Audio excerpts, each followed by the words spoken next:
Hello, Makai Knight in training.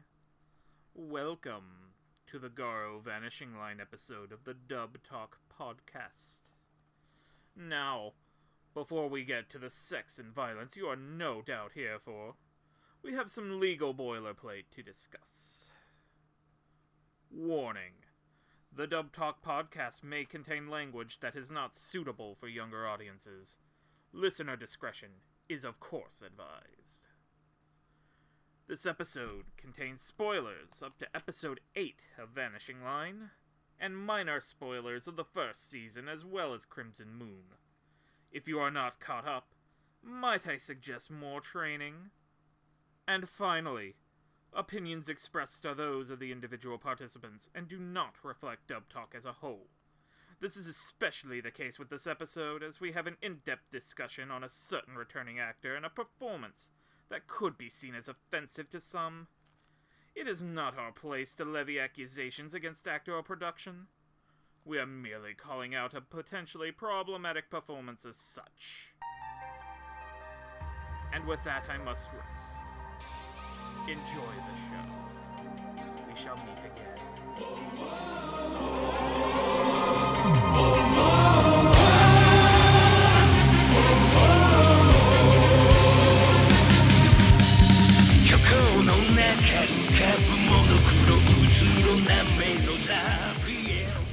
Hello and welcome to Dub Talk, a show where a bunch of nerds don the armor and talk about a recent dub or dub announcement.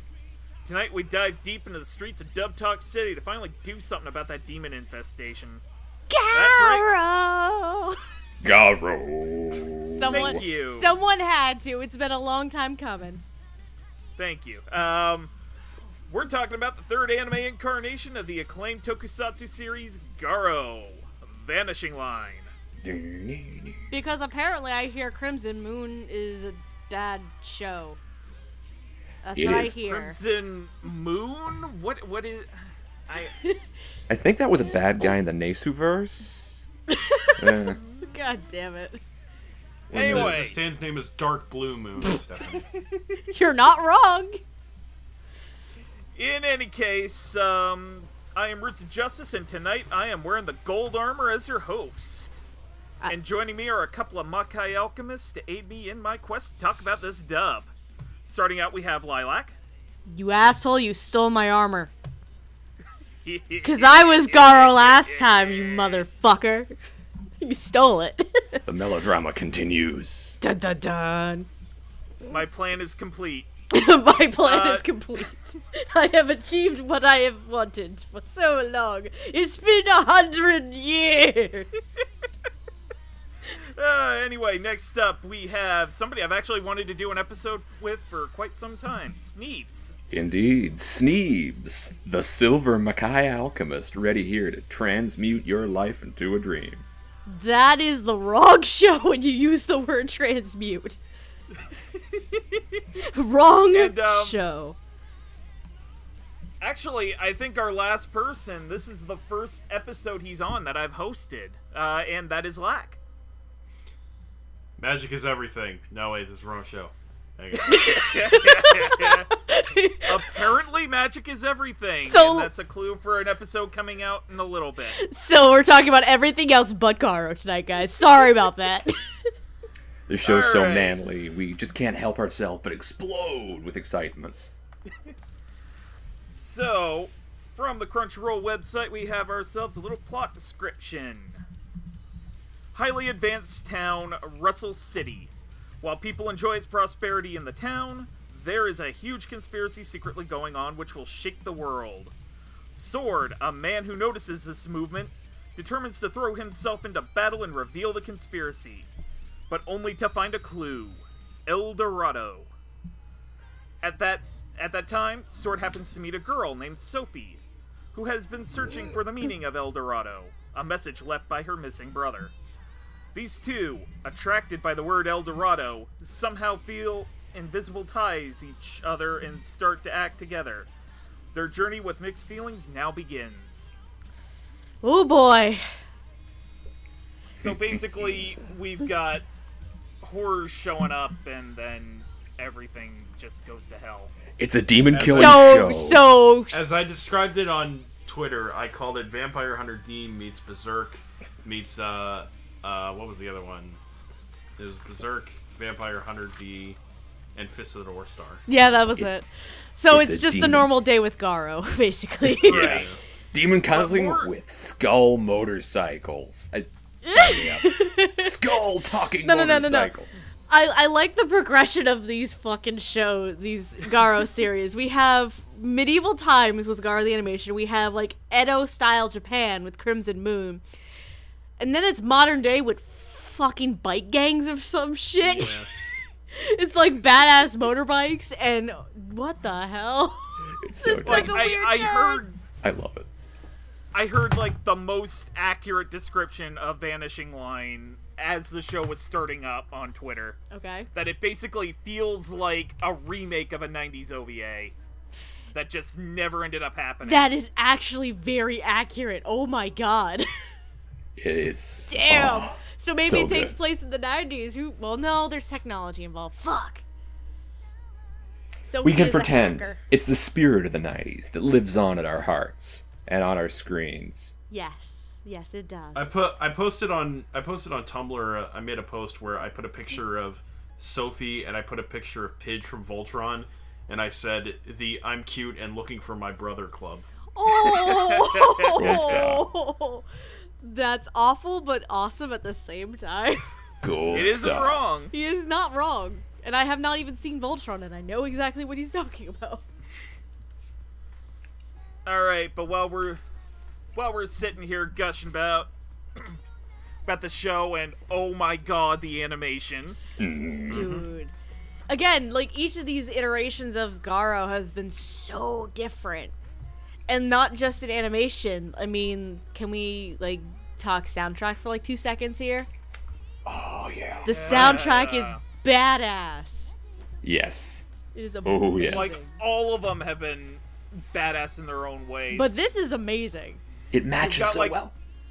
You've got, like, the Gregorian choir the first season. Yeah. You've got, like, flamenco guitar in the second season, which works so well with feudal Japan for some reason. Yes. And then you have this. It's like, jazzy. some metal like, techno rock kind of thing going on here. It's like, oh my god. Again, I just love how Mappa is just making each one of these series so distinct and different, and it's its own contained storyline basically. Mappa is unlike any other anime studio out right now. Honestly, yeah. They're so good. And I honestly, yeah, I've said this before, but I would love to see them do a Fist of the North Star anime. So, That'd be pretty awesome. especially after watching Vanishing Line. So, I think Alright, Hardy would agree so- with you on that. yeah. So, before we spend the entire time just gushing about random aspects of the show... Because we probably should- would end up doing that for like 5 hours. Oh, yeah. Before going anywhere. probably start talking about the dub. Maybe. Alright. So, in relation to the ADR staff, did any of you guys happen to have predictions? Yes. In fact, yes. Not really, no. So, Alright, Lilac, let's hear your predictions. So here's the thing with Garo. So for those who would have seen the first episode of Garo we ever did covering Garo the Animation, people would recall that Caitlin Glass is the director here. And lo and behold, she was also one of the many directors, oh boy, of Crimson Moon. I don't know how that happened. I don't know what's going on.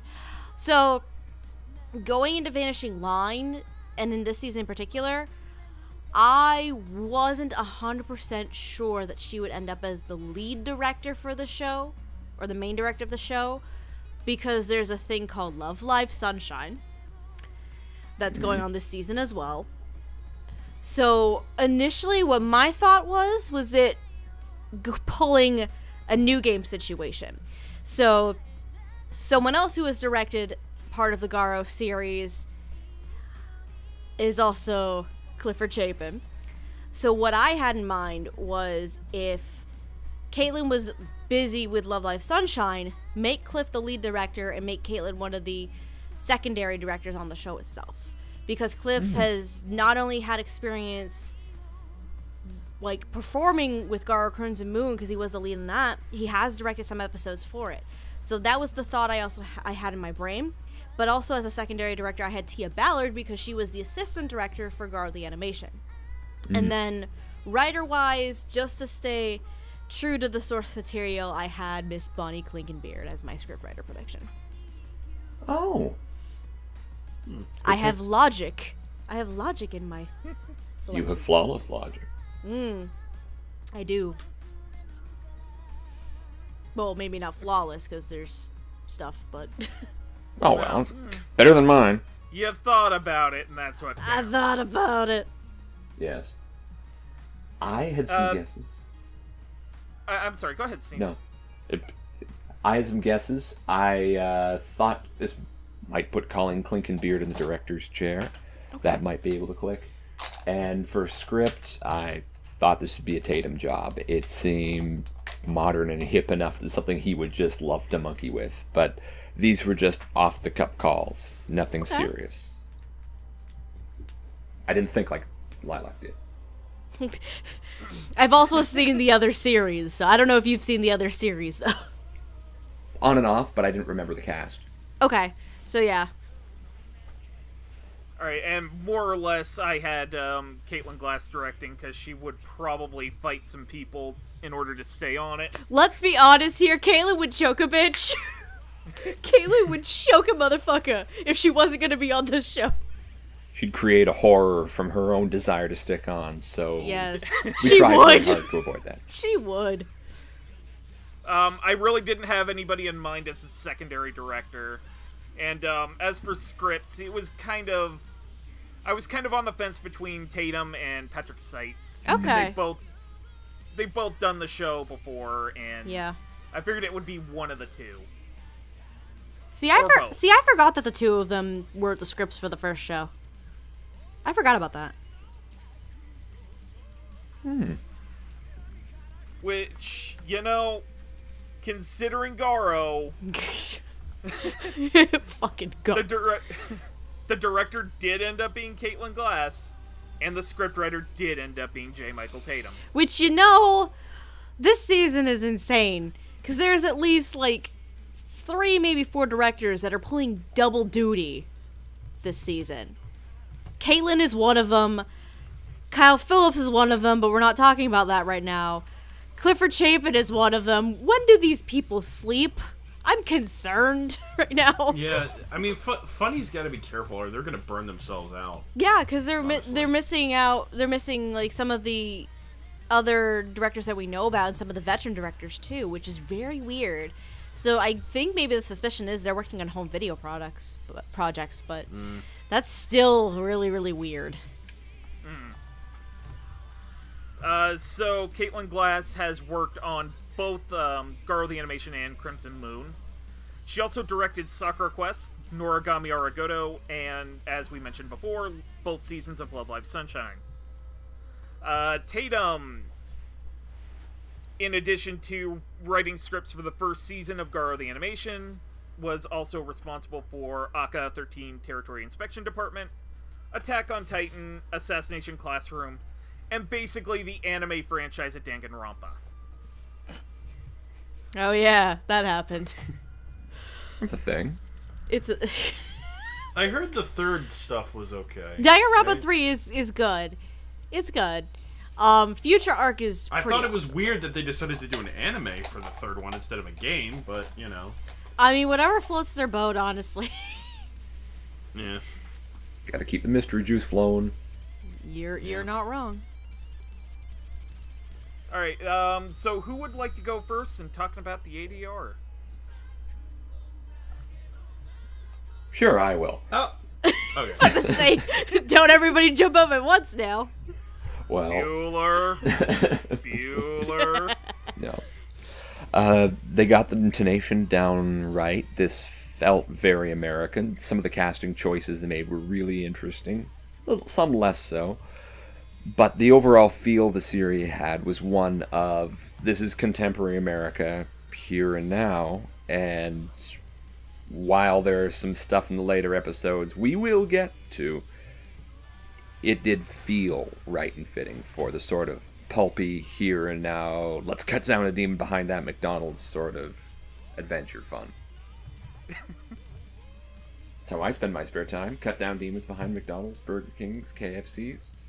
It's a good way to spend life. Should I be concerned for your well-being right now, Sneebs? Don't be concerned. The silver alchemist never lies. Oh, Lord. So I don't want to be the person that you call as your one phone call from jail, okay? I ain't bailing your ass out. He's all the way in Canada, though. We really couldn't. Yeah, I still don't want to be his one phone call, though. Don't worry. Oh gosh, can we just move on to the next joke? This has killed itself horribly. Anyway. Alright, who's next? I'll go next.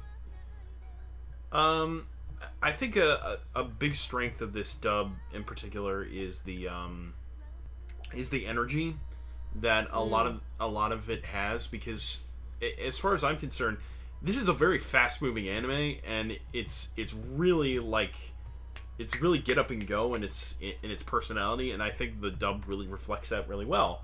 I think that's one of the real strengths of it. I think the fact that the characters all really have their own personalities, it helps it a lot, and I think the fact that all these characters are so radically unique in their character design, I think it's really great that the voices themselves are all really different.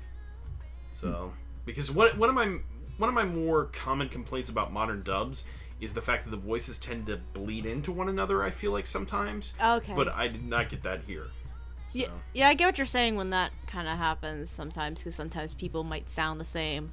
Or one of those off chances where a person is voicing 5 fucking characters and they don't exactly distinguish themselves very differently. I mean, that can happen too. Are you good?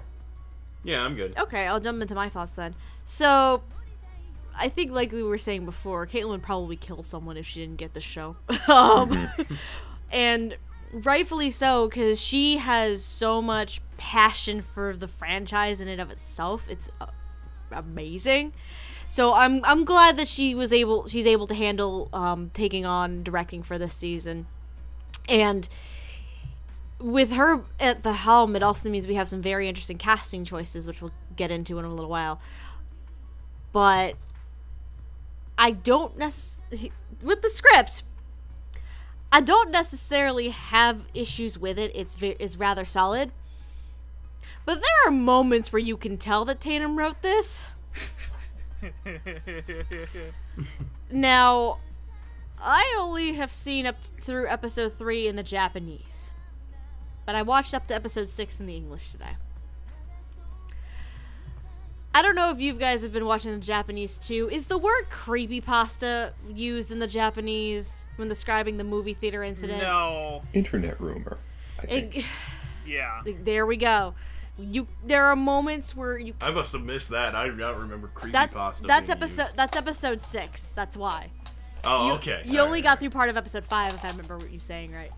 Yeah. That's episode 6. But yeah, the words creepypasta were used. So the script is really solid, but there are moments, and it's always a pet peeve of mine when modern terminology or memes or things like that are used. That's a pet peeve of mine. So despite the script being solid, there are moments where you can tell that this is a script that Tatum wrote. Not bashing him 100%. It's just, unfortunately, there has been a previous track record where it's not the most phenomenal thing to write home about. I hate insulting Tatum's writing because I know he can do good things. I hate it. But for the most part, he stays really true to the material at hand here. He's having I can tell he's having a lot of fun writing this show. He also had a lot of fun being a baddie in, like, what, episode 3? Yeah. That was great. But I like the script. There are just moments where it's one of those things where it kind of takes me out of it a little bit when you start throwing modern terminology in there, and it's a bit of a pet peeve of mine when that happens. But otherwise, that I'd say relatively small nitpick, because that was few and far between moments where that I picked up on it. I would say in terms of directing and writing, I'd say it's very solid. And I do agree with Lack, because each of these iterations are very different. Because this version is very fast paced and like it's a get up and go kind of situation, I'm glad that they've been able to match that intensity and that energy so far. Side note, I just found out something that kind of made me chuckle. Kyoko Yoshimura, the writer for Vanishing Line, she's like the new writer. She might be a guy, I don't know. But apparently she was she wrote 10 episodes of Sonic X. That is amazing. I like that. Boy. Your fact of the day, everyone. The more you know. Yeah. Alright, so I'm actually gonna have to disagree with you slightly, Lilac. Okay. Considering the character who uttered the word creepypasta was Sophie, who's sort of 12 a day. like, she's probably early teens and sort of an online denizen whom I would imagine goes to like Reddit and all that. Yeah. It actually sounded like something a teenage Redditor would say. Can't confirm. This sounds honestly, yeah. fitting. Even though I haven't seen it myself, I can kind of get what Tatum was doing. And while I do feel like that's a little too on the nose, I understand that he's trying to keep it relevant. I just wish Funimation would stop doing that sometimes. But yeah, I mean, it's also one of those things where it's like, because the other part of that, my pet peeve with it is, does it date the show? Yeah, I think that's you're the absolutely right. That's the other big problem when it comes to this pet peeve of mine, and It was like I was playing Five Nights at Freddy's. I know, right? it's. I always have to bring this goddamn show up whenever I talk about this pet peeve as an example. Ultimate Otaku Teacher. While I respect what was done with the script, because I love you, Clint Pickham, I love you, Clifford Chapin. Thank you for your services there. But I'm concerned that it's going to date the show later on down the line. That's one of my fears when it comes to this kind of situation. It's like High School of the Dead, honestly. I've never seen the dub of High School of the Dead, and I never want to because I've heard it's a disaster. Like, they make a I Like Turtles reference. It's like, wow. Like, Stephen Foster, everyone. Yeah. How fortunate that it isn't that way here. Because No, it seemed to fit God. nicely. Thank and God. Also, I do have a little bit of an anecdote from Caitlin Glass's production notes. For episode 7, there was a little 5-10 second-ish clip where it's basically, oh yeah, sign up for this beta test and, you know, la-da-da-da-da. But she ended up recording it with 5 or 6 different actors who were able to speak different languages. There was somebody who spoke it in English. I think she got, like, Natalie Hoover to say it in Japanese. Alejandro Saab in Spanish. Nice.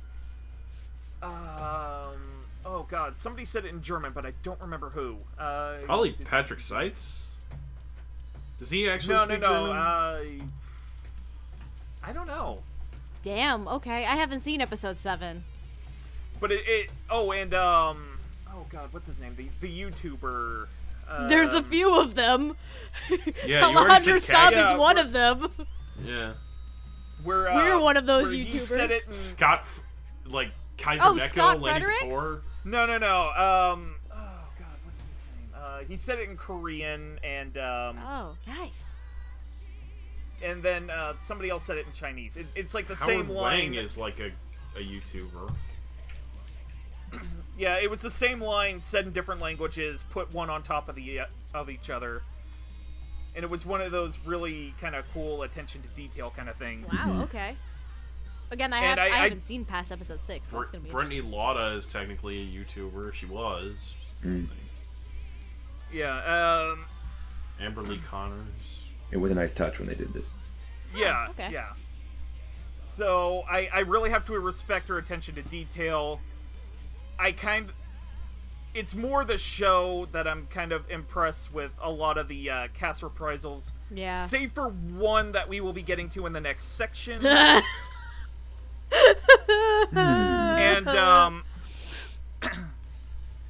as for the script writing, I really didn't,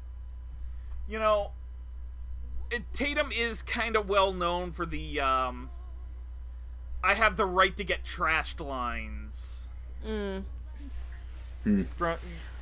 For those who watched Attack on Titan season 2, that was a line randomly thrown out.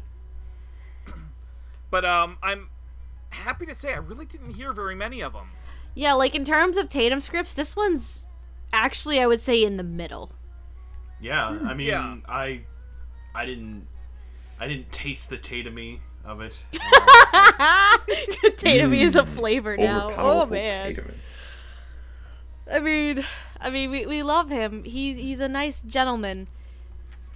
But unfortunately, he's also scripts. He's a walking dictionary, for one thing. He is. Walking dictionaries are good though. We like walking dictionaries. Aww. I How like well walking received you two. dictionaries. You're cool with us, Sneebs. It's a perfectly cromulent feeling. No. No, but yeah, in terms of Tatum scripts, considering like a lot of stuff he's written, I would say this is actually right in the middle. Yeah. So it's not about right. It's not terrible, but it's not the best thing in the world. It's really, really solid. Like, I'm still like, his best so far this year was Akka, but that's just me. Oh, absolutely. Absolutely. Roots will agree with me. In any case, we need to move on to our first section of characters. Woohoo! These are sort of the support characters for the Makai organization. They include a worker in the restaurant that Sword sort of borrows the upstairs apartment from, and that is Mei Fan. We also have the waitress of a diner who is also basically the handler of all the Makai alchemists and knights, Chiaki, and then the owner of the Chinese restaurant that Sword kind of borrows the upstairs apartment for, Fei Long. So, did anyone happen to have predictions for these three? I didn't get this far. Kinda. If you want to say kinda, because my prediction is relevant to Fei Long in the kindest department. Right. Roots knows what I'm talking about. I mean, yeah. Well, a couple of side notes, because Fei Long in particular, there's a line that Sword said in episode 6 that kind of caught my attention. And because Fei Long clearly knows that Sword is GARO. Right. Clearly. Mm-hmm. The line was something about asking him when he's going to come out of retirement. Yeah, it's sort of implied in episode 8 that he is, like, one of the better Makai alchemists. Okay. I wasn't sure what the story was with that. He may even be, like, Sword's predecessor as GARO. That I was don't my know. guess. That's my guess, by the sounds of it. And then with Chiaki, would Chiaki in this situation be considered the watchdog? Yeah. I Probably. feel like that's the only reason for her character, really, because we haven't really, like, considering the past 2 iterations of the show, there's a specific kind of character set for the watchdog organization, and we haven't seen that happen here. I'm thinking that Chiaki basically fills that role. I'm not sure if Absolutely. They're everyone usually, thinks so. like, the little child. Yeah, Mhm. this is very different than a little fucking child. No. But it But, does keep A with bit. But back to predictions. The only thing I had was Fei Long, because I didn't get that far in the Japanese. But before I even started the show, I did research into seiyus reprising their roles in these series. So Fei Long on the grounds that his seiyuu has appeared in the past 2 GARO iterations. I put Vic Mignogna here as Fei Long. Okay. But that's all anyone I have. else? Anyone else have predictions? I didn't have a specific name. I thought they'd do a similar thing here. Just put a Funimation stable, you know. A Vic Right. Mignogna here, a Caitlin Glass there, and just someone who's not going to be in a central role, but who's proven their chops. Just put them in here for a few lines. And like you said, you didn't get quite this far, so... No, I didn't get to these characters, so... Okay, not even Chiaki, the waitress of the diner? You should have gotten to Chiaki. Yeah, no, okay. Yeah, I didn't know her name, sorry. But yeah, I didn't really have a prediction. I guess if I had to, gun to head, Jamie Markey. Oh, Okay. that would have been good. That would fit. Damn. Yeah, I had Dawn Bennett as Chiaki. There wasn't a character design for Mei Fawn when I did my predictions, so I couldn't do her. And then, Fei Long, considering character reprisals, I had Vic Mignogna. What do we got, Roots? Alright, so playing Mei Fawn, we have Afia Yu, who you would know as the young Leon Lewis in GARO the Animation. Victorique from Gosig, Victorique. Victorique de Blua. Okay, there we go. I can't read French to say my own mind. You're welcome. De rien. Thank you very much. Rita in Rage of Bahamut Genesis, and Akane Mizuno in Tsukigakure. Chiaki is Felicia Angeal, who you would know as Manami Okuda in Assassination Classroom. Aoi Asahina in the first and future arc of the 3rd Danganronpa anime. Sheltier Bloodfallen in Overlord, and Shinoa Hiragi in Seraph of the End. As we alluded to before, Fei Long is played by Vic Mignogna, who you would know as Mendoza in GARO the Animation, Ashia Doma in GARO Crimson Moon, Ikaku Madarame in Bleach, and Kurz Weber in Fullmetal Panic. Now, we're gonna do this a little differently than we usually do. Uh-oh. For the time being, we're gonna talk about Mei Fawn and Chiaki, Okay. and then we're gonna get to Fei Long. Because Fei Long's gonna be an interesting discussion, isn't A it? long discussion, if you yeah. will. Oh, boy. All of these are. Oh, boy. Well, let's In chat. any case, would anyone like to begin? I'll go first. I actually really liked Chiaki. She was terrifying, honestly, in the show, and I think I really liked that. Felicia really, nailed her character, honestly. And Since you haven't gotten to Mei Fawn, I don't think. No, I haven't, so I'm just gonna talk about Chiaki, then I'll let you guys do your thing.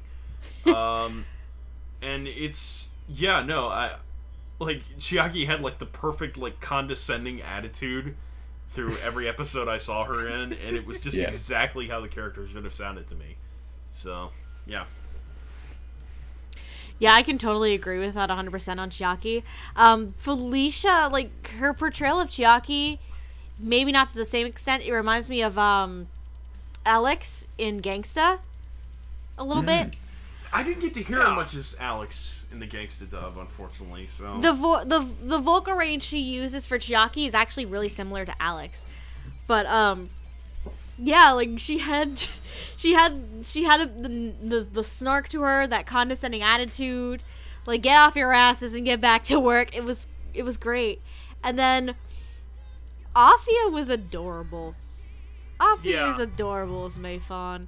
I mean, maybe it's that twinge of an accent she kind of threw in there that makes it more adorable for her. But yeah, I would say Afia was really cute as Mei Fawn. The sweet little cinnamon roll, too good and pure for this world.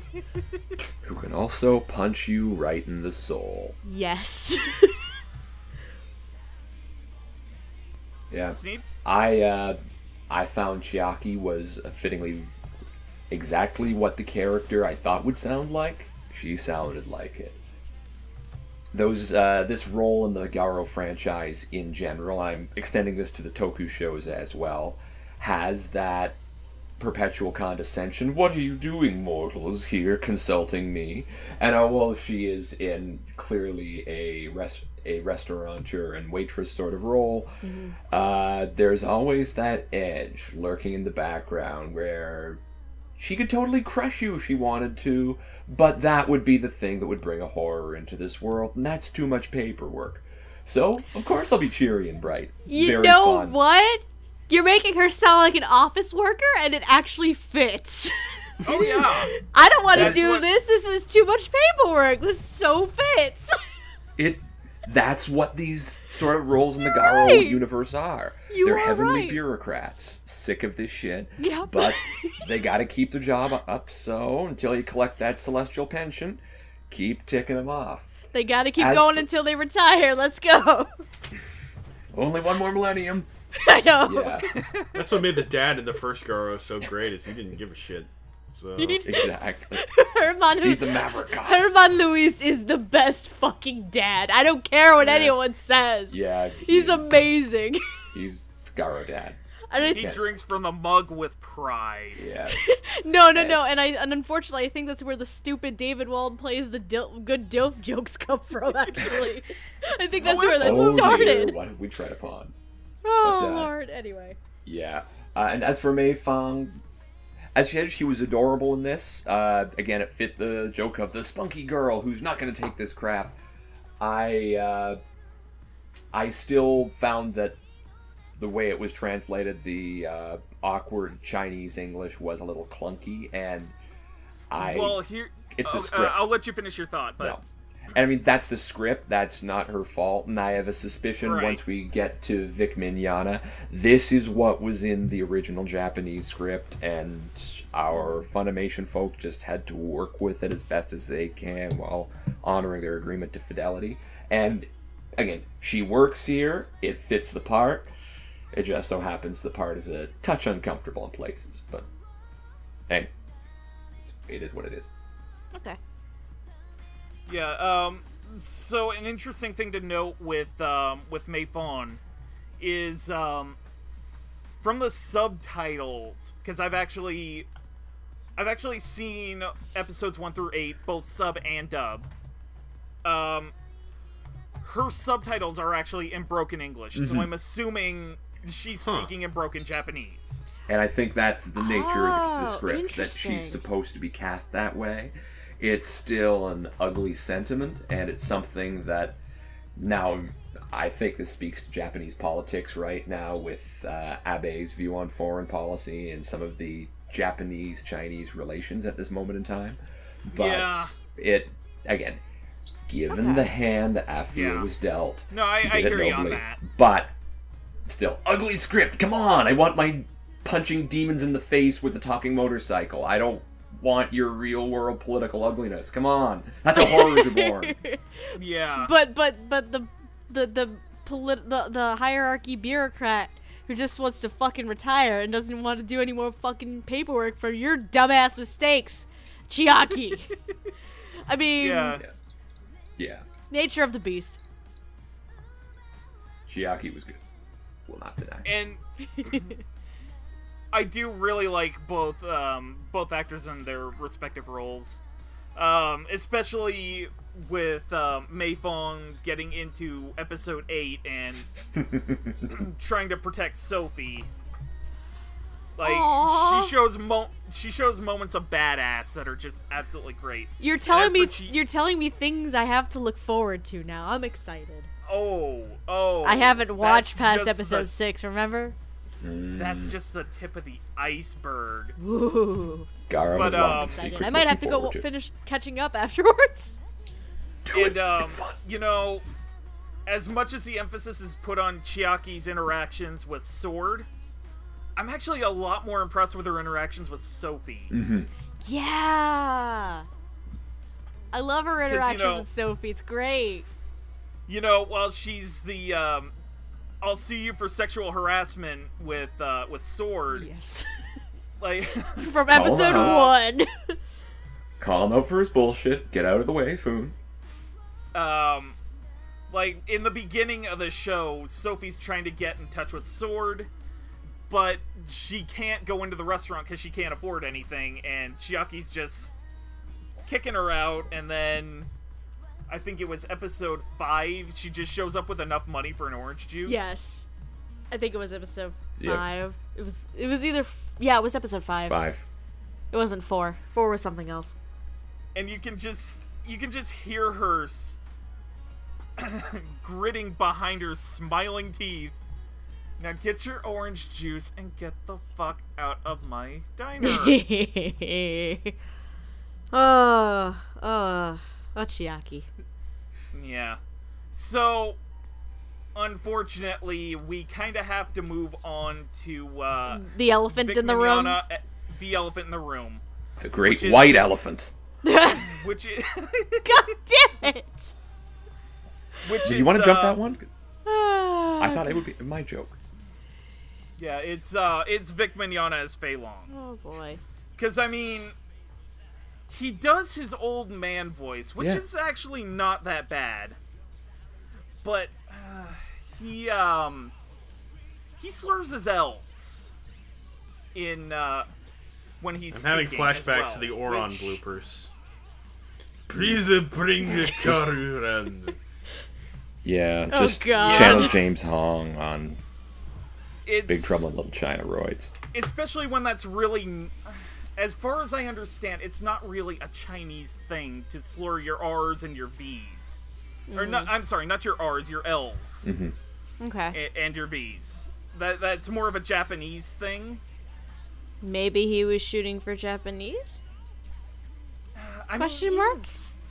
Even still, you know, a white actor going for that, accent with the slurred consonants. Yeah. That's gonna court some old controversy. Hollywood bullshit right there. Vic I Mignogna have is a Charlie Chan. take on this when everyone else is done. Exactly. I was gonna bring up Charlie Chan and also Fu Manchu. They could always clean it up for the official release, though. Oh, absolutely. Yeah. And it's a lot of the reason I'm bringing it up now. My own take on this is similarly rooted in that, it sounds awful, it sounds ugly. I think it's a combination of deadlines. GARO's a major moneymaker. They want to televise this bad boy as soon as possible because this could totally make it to Toonami or whatever live action TV. I wish it would make it to Toonami, but the other two shows didn't. No, but I think they could sell it on this one. At some point. So. Yeah, this could be the thing that does that. True. My take on this though is that they had to get it out the door fast, and the choice they had to do there, given the availability of staff, is either whitewash this role by having a white actor play this stereotype Chinese person or East Asian person, or you force an East Asian actor into doing that. And I hate to be making excuses for a big company for making a racist gaffe, but I think this is a time budget thing, and you know, maybe I'm wrong. I could be completely wrong on this. Those who know the inner secrets of Funimation, please say this in the comments, but for now it seems like they made the best of the bad hand. What I couldn't do without, though, was more there were the 3 guys who were helping Sword cook in the kitchen. That was just completely unnecessary. You could have just had regular guy voices and not do the fake Chinese garbled accent thing. But Vic tried to give the characters some dignity and worked as best as he could, given the constraints. That's all I'm going to cut for him. But that's my 2 cents. Yeah. I mean, Vic has done worse things. Let's be real. Like, if we could go back for just a little bit, back to the corpse, dang it, I've forgotten the name already. The what? The dub talk we did on Oron? No, not Oron, on the Oh. We never did Oron. What did we do? What did we do? No. I thought you were still talking about Empire the of Corpses. That was the name I was thinking of. Thank you. Okay. There we go. Okay, now I see what you're going for. What do you when we talked say? about that they had a white actor playing a deliberately Japanese character in a movie that actually is prominently filled with white characters. Yes, So- it was. Fuck. Who was it? Was it Kent Williams? I think it might have been. I can't remember the character's It might have name, been. I but- know which. I don't remember the character either, but I know who you're talking Yeah, about. and he didn't put on an accent at all, and No. we kind of discussed the concept of, well, maybe they just need to find more Asian actors who can fill that role, and it really brings up the question of, should there be accents or not? You know, so. I mean, another way to look at it too is when you're dubbing an anime,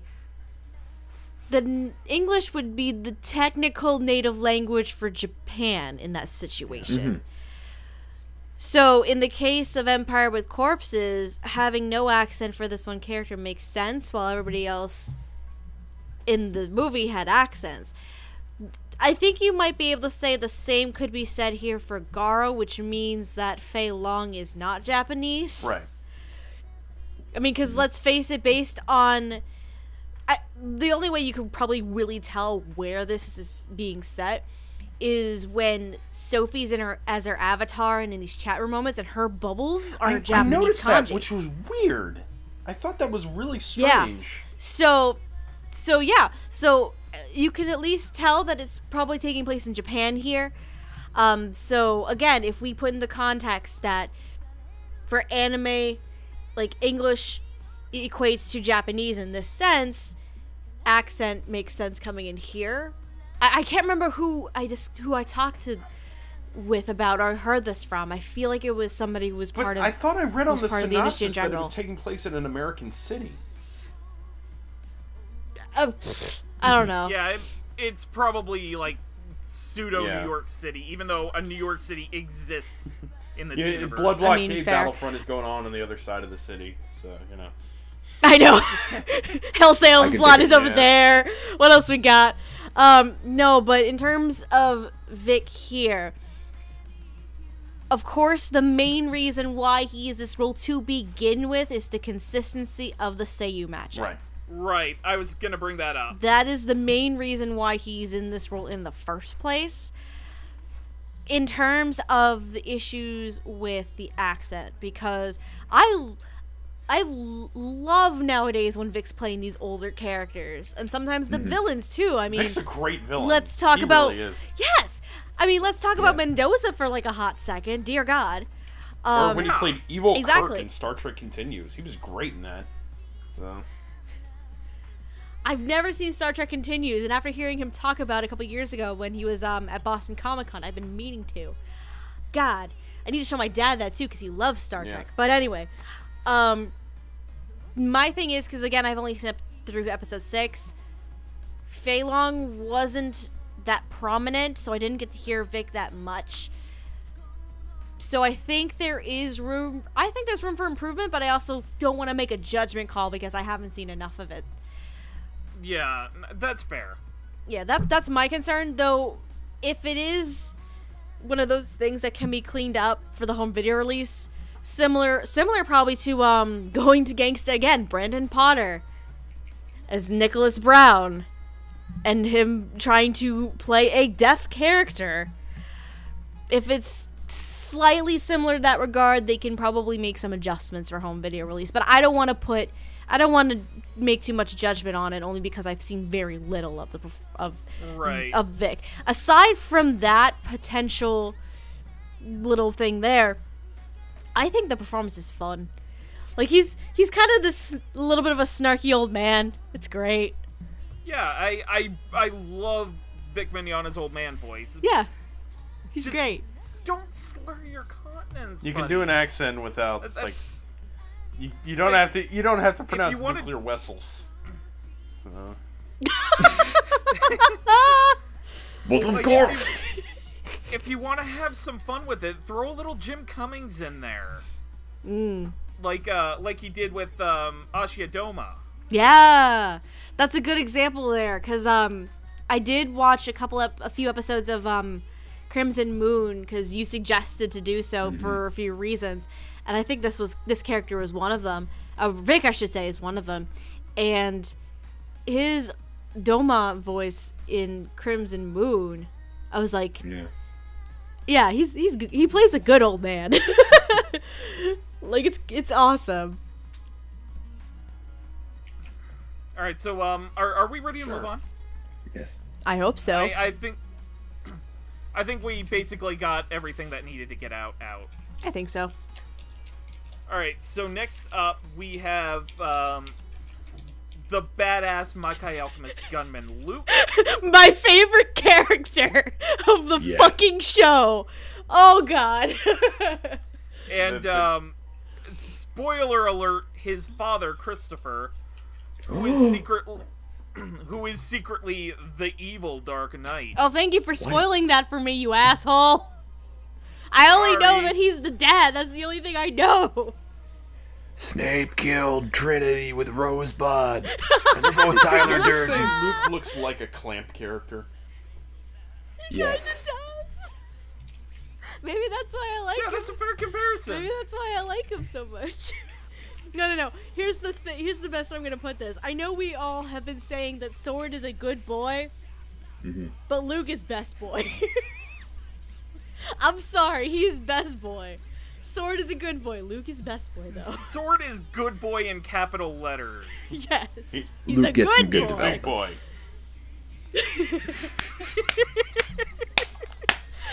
Oh my god, the fucking suit though. Oh, Yeah, Yes. that was great. Oh, that was that was like Toriko shit right there. Like, that was was Toriko beautiful. shit.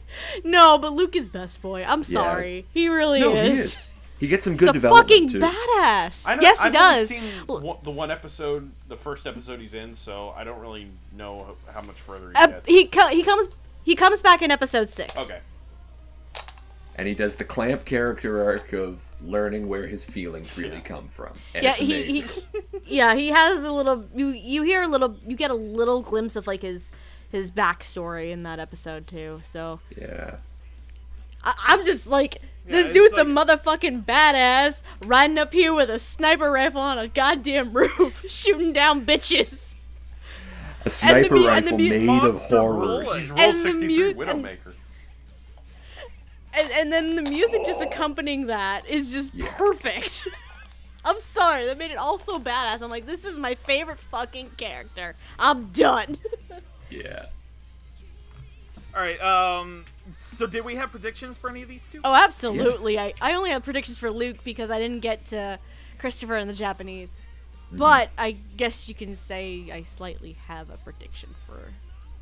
I got some Well, picks. yeah.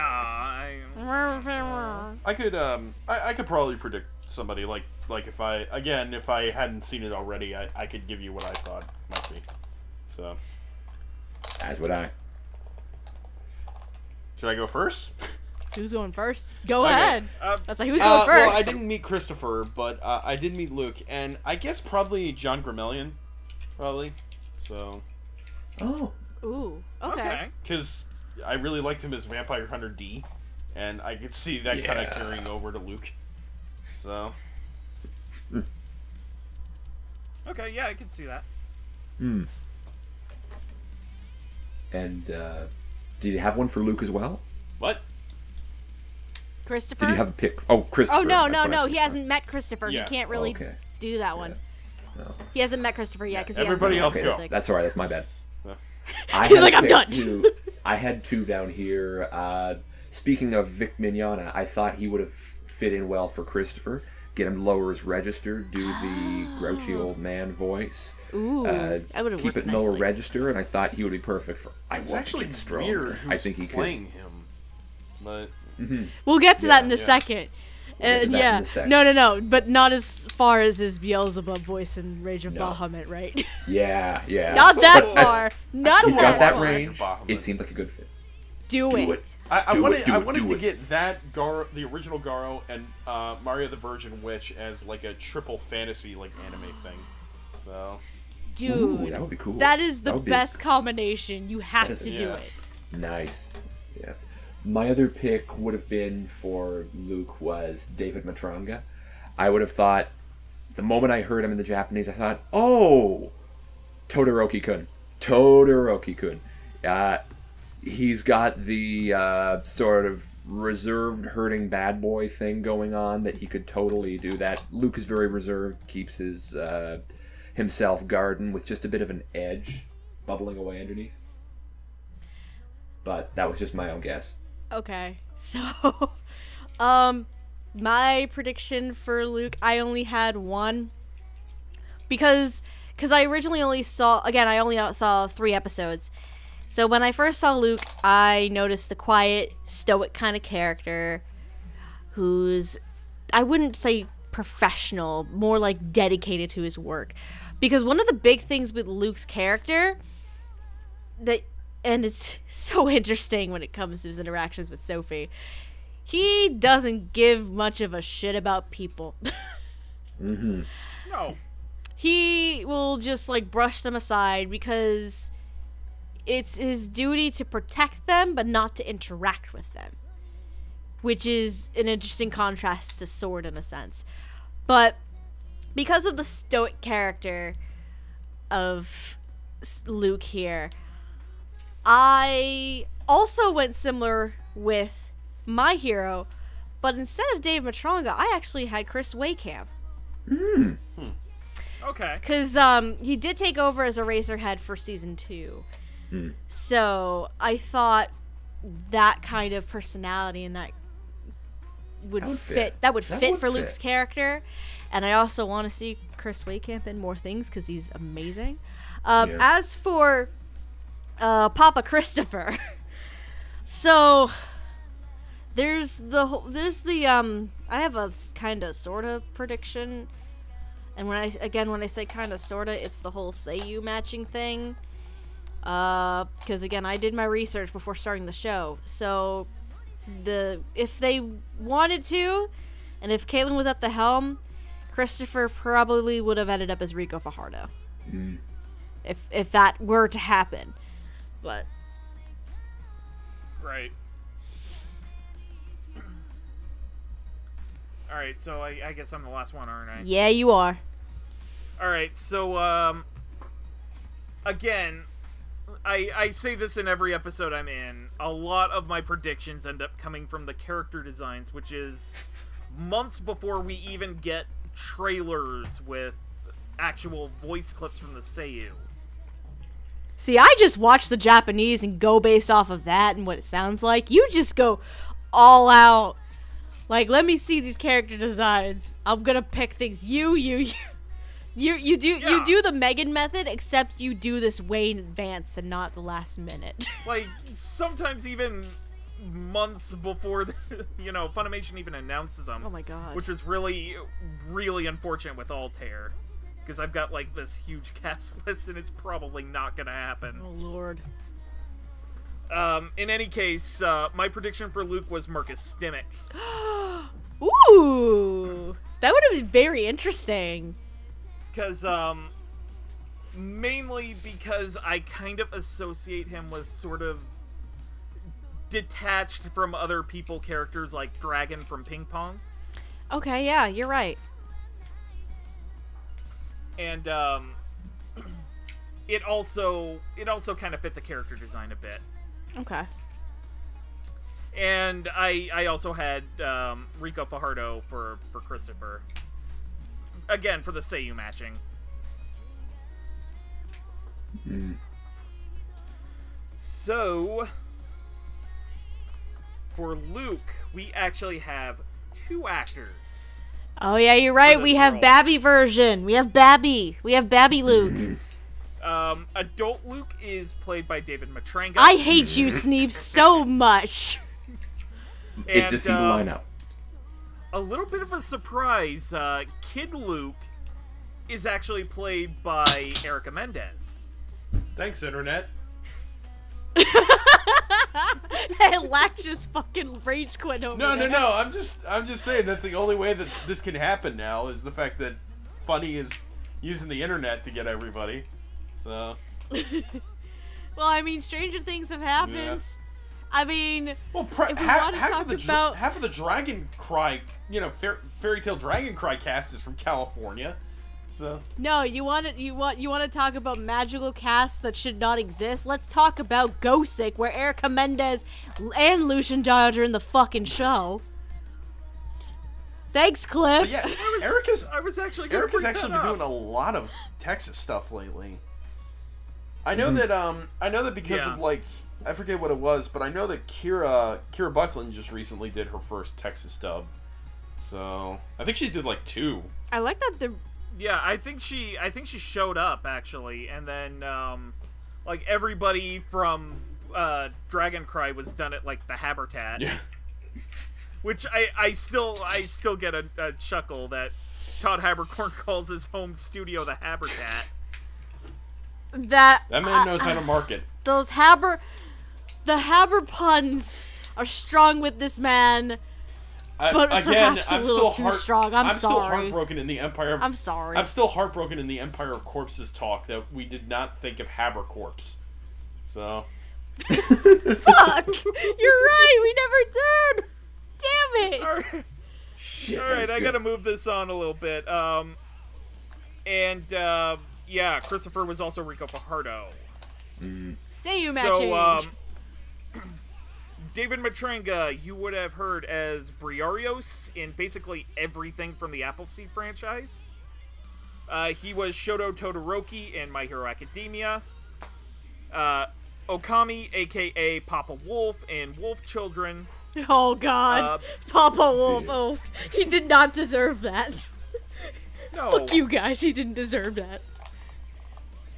like put into a trash bag and thrown away. Fuck you. I'm gonna cry in a corner now. Don't bring it up, those guys. Yeah. I'll stop.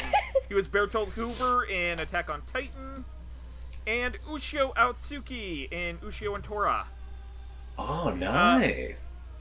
Erica Mendez, you would know as Chiriko Tsurumi from Anohana, The Flower We Saw That Day.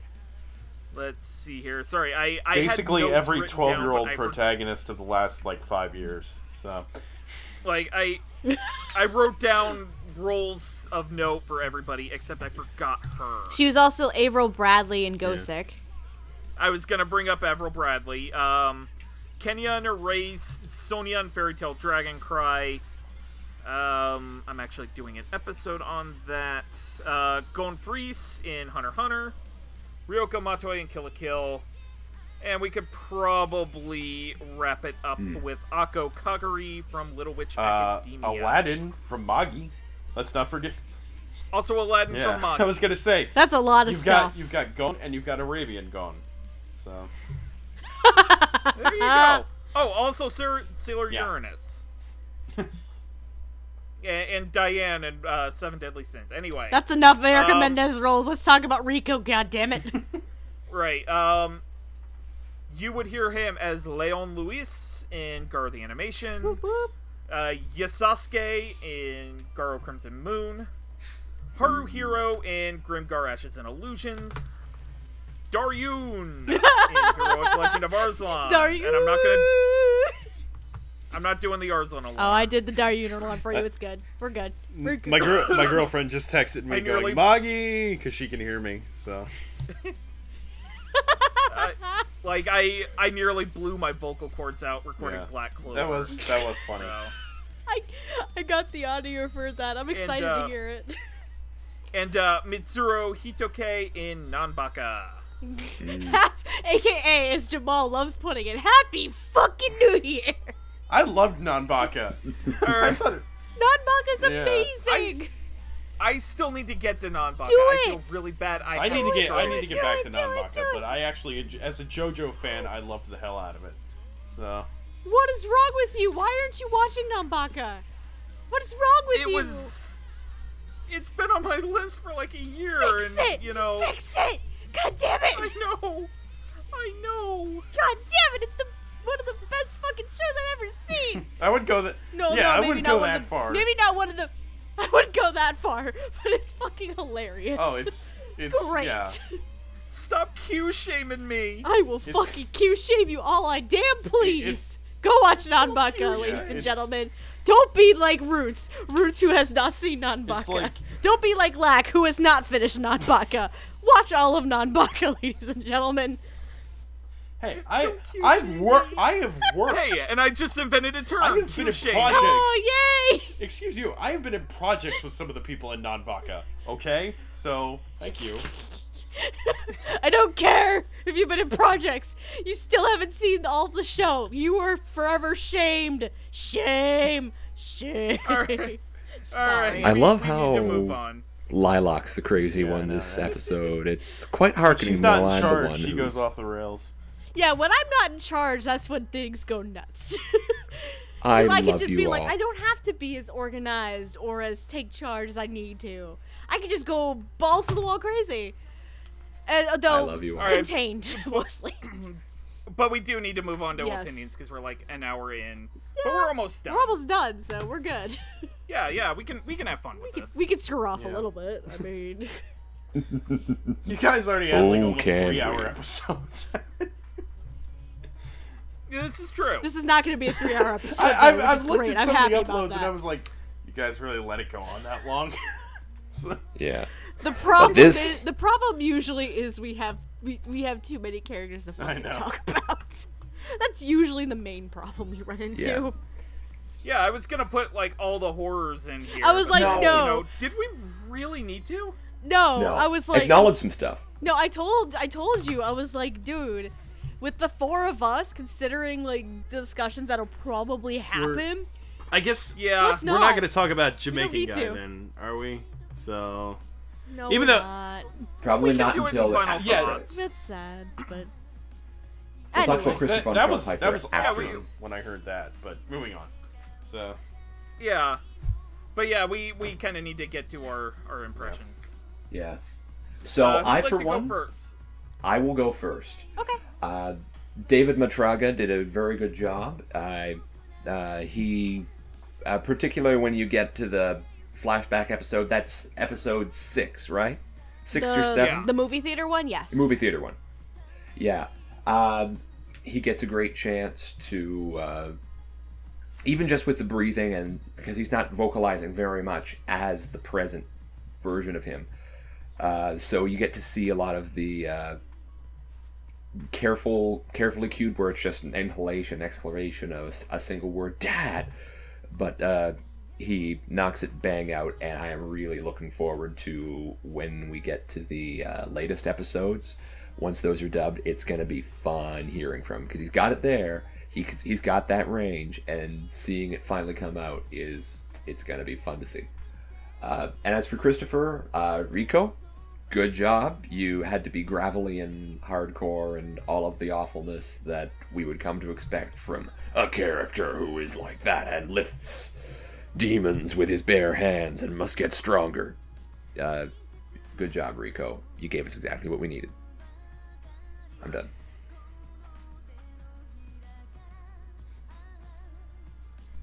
Did you want me to go next, or? I went first last time, so I guess... Fine, I'll go Yeah. next. So the reason why I was saying I hate Sneebs for getting David Matranga right is because I'm kicking myself in the ass for not predicting David Matranga in the first place. I'm like, this is an obvious casting. Why didn't I think of this? Because this is fucking perfect. ADV is golden, boy. Oh god, no. It's interesting because, again, he's a really good fit because a lot of the character types that David Matranga has played in the past are very stoic, quiet types. Todoroki, to an extent, can be seen as one of them, actually. So, it's a great fit in that regard, but again, we also have the qualities of him being very dedicated and distancing himself from these other people, which I get the sense it's more than just duty-bound. Oh, yeah. But Yeah. I'm guessing it's more than just duty bound, and that's why he's. Because I'm like, when I realized that when I was watching like episode 2 when he first popped up, I'm like, and then when I got a little bit further in, I'm like, okay, Sophie's not going to be a larger character in all this, and then my brain was like, I wonder how Luke's going to take this. And I'm wondering how those interactions between Luke and Sophie are gonna be. And now it's coming to realization, I'm like, okay, there has to be more to this whole duty-bound, dedicated kind of situation. And clearly, by the response of Roots and Sneebs, there is, because they've seen episodes 7 and 8. I have not. I'm gonna have to watch afterwards, aren't I? I'm sorry. Clearly, I'm sorry, but you should. I know, I need to fix this. No, but clearly there's something else going on, and episode 6 was definitely like a starting indicator of that. So and I could tell there's that vulnerability that Luke has, and again, Luke is best boy, and actually part of the reason why he's also best boy is because of David Matronga. I am happy to say that. I'm like, Luke is best boy. David Matronga made him best boy. I am happy. The one thing I'm interested in, though, and this is going to go into my thoughts on Rico as Christopher. Because, again, haven't seen 7 or 8. I have no idea how those interactions between the two are going to go. Because, all things considered, Rico is younger than David. Yeah, I know. That's why I was surprised to see his name. So... Well, again... It worked. Again, in Rico's case, the only big reason probably why he's there is the whole Seiyu matching situation. That's the main reason why he's there. But I am curious, because you fucking spoiled it for me now that he's an evil Makai Knight. I am curious to hear how that sounds, but I'm more curious to know how the interactions between Christopher will be with present-day Luke. A.k.a. Dave Matronga. I need something cleared up for me about GARO real quick. Christopher is not like supposed to be like a reincarnation of Leon or something, right? No. Right. It's just... As far as I know, unless it says so in the show. Okay, so this isn't like a Legend of Zelda kind of thing. No, I mean, at the very least, it sounds like he is a Makai Knight, but not necessarily of the same armor. Okay. No. Or it could be a different family line, because in the first GARO series, there are multiple armors that a Makai Knight could potentially inherit. Right. Mm-hmm. So it's just, you're Makai Knight, you can bench press demon steel swords with your bare hands. Eventually you'll inherit an armor. Makai Knight just dies in the world. What I really liked about GARO the animation was the fact that it just was willing to completely separate itself from the Tokusatsu series. So... Yes. Right. Made it very accessible. Yeah, it's its own thing. All 3 of these anime series make it separate from the Tokusatsu, which is really interesting. Yeah. But and separate from each other as well. Yes! They should. Yes, Experiment which is amazing. with this fun setting. That's why when I was saying earlier at the beginning, like, they have their own cohesive storyline, and it doesn't overlap into the other series. It's actually really great. But anyway, I digress. The main thing I'm interested in when it comes to Rico, because I like Rico. The bits I saw him in episode 6, I liked it a lot. He was this mature father figure that was very tough and also very dedicated. So that makes sense of how Luke suddenly gets these character traits in him. But Rico, from what I saw, was also playing off of Erica Mendez. Yeah.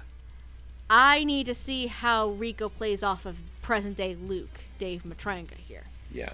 That's the thing I need to see and how that's going to go, because the ages are switched. Look forward to episode 8. Oh, I'm excited. But yeah, I think from what I've seen of Christopher so far, Rico is fine.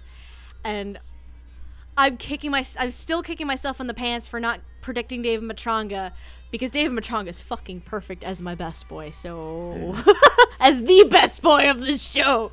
But yeah, I like it. It's great. Yeah. I guess I'm next then. Okay. I like David a lot in the role. I actually haven't heard a lot of David Matronga, just I guess because I just haven't seen a lot of anime that he's in. Really? Okay. Yeah. But as far as it goes, yeah, I think the voice he chose worked perfectly for the type of character. Like I said before, Luke struck me as a Clamp, kind of character, and that's the kind of voice you expect with Clamp characters. So, I mean, it's funny you make that comparison, because when you say it, it's like, damn, you're right. Yeah, well, I may not know modern stuff about anime, but I do know a lot about the older stuff, so. It's good to have that knowledge. Yeah, so when I see a character in modern anime that reminds me of something, I'll bring it up. But yeah, no, the character worked perfectly well. I think for me, Matrunga always sounds a little too young in some of the older roles he gets cast as, but I know that doesn't really work because of the fact that he's usually as old as the older characters he plays. But with that in mind, it sounded totally fine for me, and it totally worked. So yeah. Bang. And I didn't see Christopher, so. All right. Okay, so I guess it's up to me now. Yes. I'm really sorry for spoiling the thing about Christopher, but I do have to bring some stuff up, which is why I mentioned it. Should I just take off my headphones and you just tell me in the Skype chat when to come back? Because I don't want to be spoiled. Yeah, sure. All right. Sure. I'm going to that take my works. headphones off. Just type in the Skype chat when I'm good, okay? Okay. All right, good. Go ahead. Have at it. All right. So to start off with, Sorry. somebody dropped something. All right. Starting off, Luke.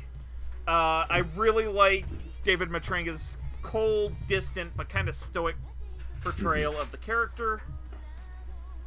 He gets to do a lot of fun, cool shit, especially in episode 8. Yeah. Now we're talking. Where he's just allowed to be... He's allowed to show the full range of his anger. Feel all that passion and then take it out with a badass gunfight. Yeah. But, I really, really want to talk about Christopher for a minute. Because, we talk about Seiyu matching a lot with the GARO franchise, and, Christopher and Leon and Yasusuke were played by Daisuke Namikawa. Daisuke Namikawa is known for a particular other character. Oh. His name is Hisoka. That howling in the background, that's Gigi suddenly perking her ears up and saying, "What? Husbando?" Really turning me on, gun. Yeah, he's just this playful villain, and Daisuke Namikawa was absolutely able to channel into that for Christopher, which was a delight watching it in the sub version when everybody's just saying, holy shit, episode 8, get to that now. And so then you turn to Rico, who's not really known for those kind of roles. And, oh my god, he freaking nailed it. Like, I know I say actors nail things a lot, but I was legit surprised that Rico Fajardo's range could go not just with the kind of gentle but a little bit of a hard ass with Christopher in episode 6, and then he just goes off the rails in 7 and 8, and it's absolutely a delight. Especially when he's juggling sword in the air like a baton, and he's just taunting him the entire time. Yes, that's delicious good bullshit. It's wonderful. It's I think Hardy said, it's the most anime thing I've seen ever. Yeah. Alright, and now I've got to, I gotta get into the Skype chat and let Lilac know she can get back in. I'm safe. You're safe. I'm safe. I'm done. Sweet. It's okay. I'm just gonna assume, because I couldn't hear any of it, that you like the performances. That's what I'm gonna assume, so. Until I edit this and then realize, oh Yeah, shit. you better watch the next episodes. Especially Christopher, but you're gonna want to watch the episodes the second we're done. Fuck, okay. Completely past the parts where we talked about Zaruba eating Sophie, so it's good. Zaruba better not have eaten Sophie. I'm gonna riot. Because Zaruba should not be doing Apparently, that. Hisoka shows up. He's I don't, give a shit. motorcycle. I don't care Weird. about Sophie. Sophie's a pain in the ass. I mean, Zaruba shouldn't be eating people. Come on. Alright, actually, speaking of Zaruba, I was gonna group some characters together, but we're actually doing really good on time, so I'm just gonna do them as their own thing, and I'm gonna start with Zaruba. Why not? Zaruba. At this point. Who's talking ring. Sword's motto ring and spiritual advisor, and sass helper machine. with his He's Makai Knight powers. D's left and hand. also a badass motorcycle. He's a goddamn motorcycle in this iteration. It's amazing. That's Well, why I love this show. Zaruba It's was so the aspect stupid. that made me It think of loves it. Vampire Hunter D, because I'm thinking of D's left hand. Yeah. So, you know. Okay. I get what you're saying. But do we really need to go into predictions for him though? Honestly, No. there's only one person it could be because he was Zaruba in the other two fucking iterations. Exactly. So no, we really Yeah. don't. I don't Barry think and I got Kyle, to we love Zaruba you. yet in the first GARO. So, I don't know. Oh. Oh, in the first one, yeah, it takes a couple episodes. Takes a little bit, yeah. But he's played by Barry Yandel. You would know him as Zaruba in the other two GARO anime, also as William T. Spears in Black Butler, Yoki in Fullmetal Alchemist Brotherhood, Mr. Tubon Clay in One Piece, and the little red demon dude in Soul Eater's head in Soul Eater.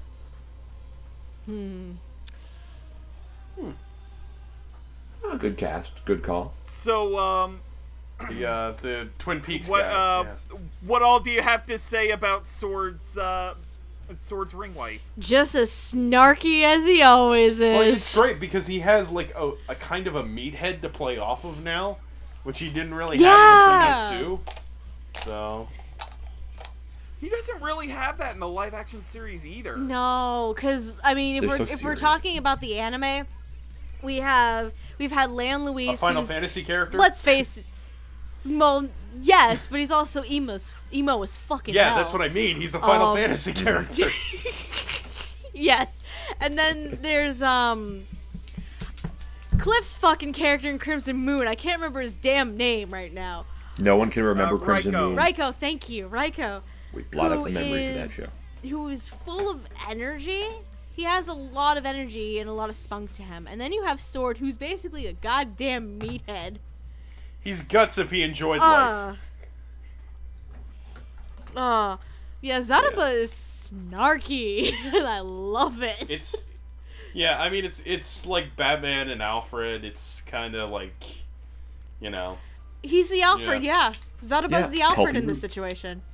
Pulpy roots. It's Jarvis and Tony Stark. You know, it's all that kind of thing. So Yeah. Yes. Yeah.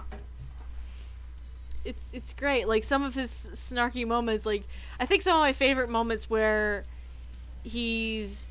they're basically, like, in the diner, and whenever Zaruba's basically calling Sword out for either being crazy or dumb. Or both. Or both. Because that's happened, too. It's really great. And then the biggest badassest moment that I've seen from Zaruba is him being the one saving Sophie Yes. from that church tower instead of Sword. That was just, I'm like, oh my god, Zaruba is actually doing things. Because that's a thing that didn't happen in the other two GARO series. He was just on somebody's finger. And now he's a badass motorcycle and saving people. I'm like, damn, I'm sold. Let's go. Cobra and Lady Armor. But yeah. That's another one. Pretty much. Yeah. But yeah, Barry is still so much fun as Zaruba. It's just this time, considering who he's playing off of, he has, like, the Stark is just ever more present, and it's amazing. Dave the Barbarian and that sword he wore on the back. damn it, I remember Dave the Barbarian. I'm just Okay, so it's not Stormbringer Stormbringer and Elric. Anyway, Sneebs, what were you saying? Yeah, I was just shrugging and saying, no one remembers the really good talking sword fantasies with Michael Moorcock. Oh, yeah. But, no, this is the guy you would expect to be in this role. He's done Zaruba in the previous incarnations. It would make sense to cast him here, too. And he has a lot of fun with this because this character in this iteration is allowed to have a hell of a lot more fun as a talking skull motorcycle, which really, in our hearts, isn't what we want to be. So, yeah, no arguments here. Good job. Yeah. I didn't say mine yet, did I? Okay. No. Yeah, no, well, like I said, I told... No, you were kind of talking with me a little bit, but yeah. like I said before, I got Dee's left hand. It could be his right hand, but I'm gonna say left hand. Dee's left hand, vibes from this. Except in this case, Dee is not, he's not stoic. He's a womanizer. So there's a lot more to play off of that. It's almost like it's kind of reversed in a way because Dee is the stoic one. And Dee's left hand is more kind of, hey, how you doing? It's nice to meet you. And in this case, it's almost reversed, except Zaruba is more sarcastic, proper English gentleman kind of thing going on there. So it's kind of a Stephen Fry kind of thing. So. Yeah. Okay. I can see what you're saying. So he is kind of like the gentleman kind of role, but it's like very sarcastic. Yeah. I get what you're saying. I want Stephen Fry as my Demon Slayer. It's that thing when Alfred is sick of Bruce's shit, so... Yeah, really it is. But again, Bruce is, in this case, he's almost a meathead. I don't want to say meathead, because meathead's kind of mean, because I like Sword, but Sword is kind of, he thinks with his little head. He is stupid. So. Sword is let's face it, Sword's a fucking meathead, but he is also a good boy. Yeah, exactly. Yes, the two aren't mutually exclusive. Boy. But yeah, that's what I have to say about Zaruba. So. Okay. So I could gush about Barry Endel's Zaruba all day, but I did want to start with a little bit of a nitpick. Uh-oh. It's more the script writing than anything. Okay.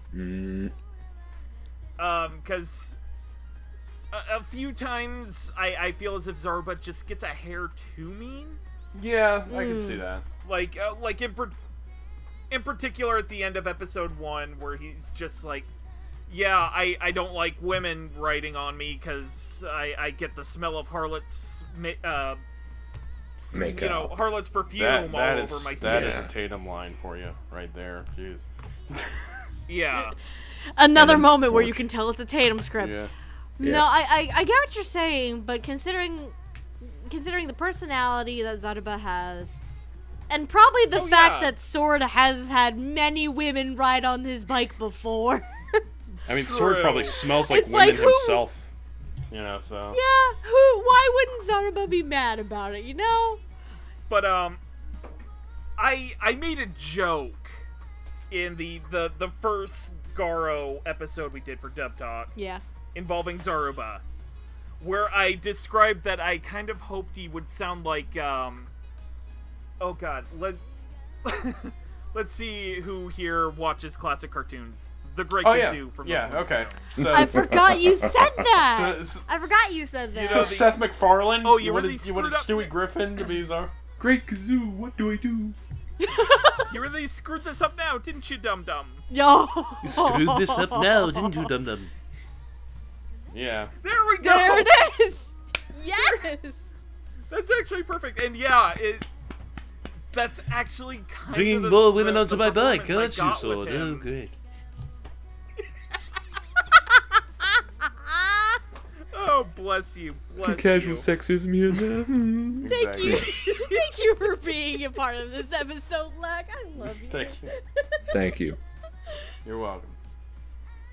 Anyway, Thank you, Lad. I'm really glad that was, because it was also kind of a part of the original series in Crimson Moon, but now he gets an actual Fred Flintstone to bounce. That's very lines true. off of. That is very It's true. true. That was the other one that I was missing, was Fred Flintstone and the Great Gazoo. So- But and like Fred Zaruba's was as just much like a horn this dog as absolute Sword delight. is. So there you go. Yeah. No, really. I mean, if you watch the old Flintstones, And, Fred was such a horn dog. He really is. But it's just a magnificent performance. I'm really glad that Caitlin Glass got Barry Endo back to play him. And I'm glad he actually gets somebody who playing jokes off of the kind of character that you would really like to play jokes off of. Yeah. Yeah. They make a good duo. Absolutely. They really do. So, Yeah, absolutely. Okay, so moving on, we have the next Makai Alchemist who helps Sword out on his quest every once in a while. This is sort of the gentlewoman thief, Gina. Oh, and I know Gina. exactly why you picked yours, Sneebs. So.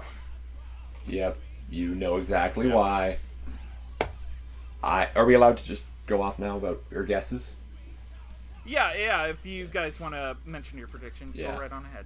I thought Michelle Ruff from this, and it's a bit of an odd thing given that she doesn't always show up in these sorts of shows. I think did she move that to California, or am I mixing this No. up? She is in California. Yeah, she's yes. she's Bangzoo. Given that we're doing so, So given how we have so much stuff connected through the magic of the internet, it seemed like a perfect thing to cast her for the simple reason she has always been Fujiko Mine for as long as I can remember, and this Yeah. character is Fujiko Mine, except Demon when Hunter. Meredith McCoy and Total fit. Christina V work. But no, but I totally agree with you, Sneebs. I guess if we're gonna do that, why don't we throw Christina V as my prediction on there? So because yeah, that's basically what Gina is. She's Fujiko Mine. So it's like, but yeah. So that's my thought. Good Yeah. call. Anyone That's else? actually a really good prediction. And you too, Sneebs. I actually had two predictions for Gina. I did not go the obvious Fujiko Mine route, but thinking along a similar lines, Gina came off to me as this mature, seductive woman who knows what she wants, who's going to get what she wants, and she does not give a shit. So, I had two. My second choice is actually Jamie Markey for this. Yeah. Okay. Because I think I could see her pulling it off, but my first choice was Stephanie Young. Ah, yeah. Oh. Ooh. That's a good choice. I was like, because if anyone was capable of pulling something like this character off, it's Stephanie Young. Mm-hmm. From the whole Dallas talent pool, it's Stephanie Young. Actually, something I forgot to mention, Sneebs. Michelle Ruff has done stuff for Funimation anyway. She actually played Fujiko Mine in The Woman Called Fujiko Mine. So there you go. Yeah. Yep. And she had, and we can't also counter out for broadcast dubs either Yeah. because Yuki. she did come in for Yuki Yeah. Nagato. Yeah. I thought there was some bouncing back and forth between locations with her, but Yeah. that's just me shrugging and guessing. I'm trusting my feelings, man. Now that Bleach is over, she's That's kinda, why I'm a Makai Alchemist. Now that Bleach is over, she's got time. So Yeah, well, I mean, now there's That's Sailor true. Moon, Yeah. so. But, my prediction was, actually Felicia Angel. Ooh. Ooh. Did you think Alex from Gangsta? I thought Alex. Yeah! Okay, I can see that. 'Cause, you know, I can see it. she's been doing, like, teenage girls all year. I figured she needed, like, man, I want to get Gangsta something on more Blu-ray. adult and mature. Yeah, it's a good show that just kind of stops. Yeah. Well, I actually, this is a side note, but since we're in this area, I would like to see Gangsta be redone as like a series of movies, because I almost feel like that would work better. So, Yeah, that'd be cool. Or maybe someone picks it up and they do a second Yeah. season of it. maybe the company that just rest in- finished Genesis. you know, or whatever that movie was. Genocide of Oregon, yeah. Rest in peace, Manglobe. Rip Manglobe. Pour one out. Pour one out for Manglobe. Oh, man. Oh. Anyway. Yeah, Gina is actually played by Trina Nishimura. Makes sense. Who you would know as Mikasa Ackerman from Attack on Titan. Oh! Yeah. Mari Illustrious Makinami from Rebuild of Evangelion. Lan Fan in Fullmetal Alchemist Brotherhood. Kyokajiro in My Hero Academia. And Kurisu Makise in Steins Gate. Alright, so who would like to start us off? I found that this role was really well fitting for her. I found Trina gave that Trina gave that seductive edge that one would expect. And in later episodes where she's interacting with Sophie, there's a little bit of a tender element that comes through there. There's a lot of subtlety in that performance in episode 5 that shows this character could go places. She did a good, well cast, well acted. I approve. Let's move on to the next person. Oh, okay. You meant Who's gonna go next? all right. I'll talk about Gina next. So, Trina Nishimura did a great job. I hardly ever see her in roles like this, so this was kind of cool. As you were saying, Lilac, it's like you would expect someone like Stephanie Young to be in this, maybe Rachel Robinson. But to hear Trina, who typically plays very sweet characters, to hear her do this was really, really fun. And Gina is a character we don't get a lot. I mean, we're getting more often the seductress kind of character now more than we were for a while. But it's fun to see this kind of character come back, and it's fun to see a lot of different actresses be able to play these types of characters. And Trina gets a chance to do this, and it works. It works really well. So, Am I did the center in this? Please tell me I'm not the center in this conversation right now. what do you mean? You say that like it's a bad thing. So I know Lack was saying that it's cool because Trina, we never see Trina in these kinds of roles. I'm in camp odd because we never see Trina in these kinds of roles. Because, yeah, you're right. Actually, I kind of agree about that. Because, again, I was expecting the more, I guess alto would be the proper term here. Not baritone. More lower registered female actress who I know can pull off these mature character. Seeing Trina do that, it's very odd because I've never seen her do that before. And I know I wrote a note in there.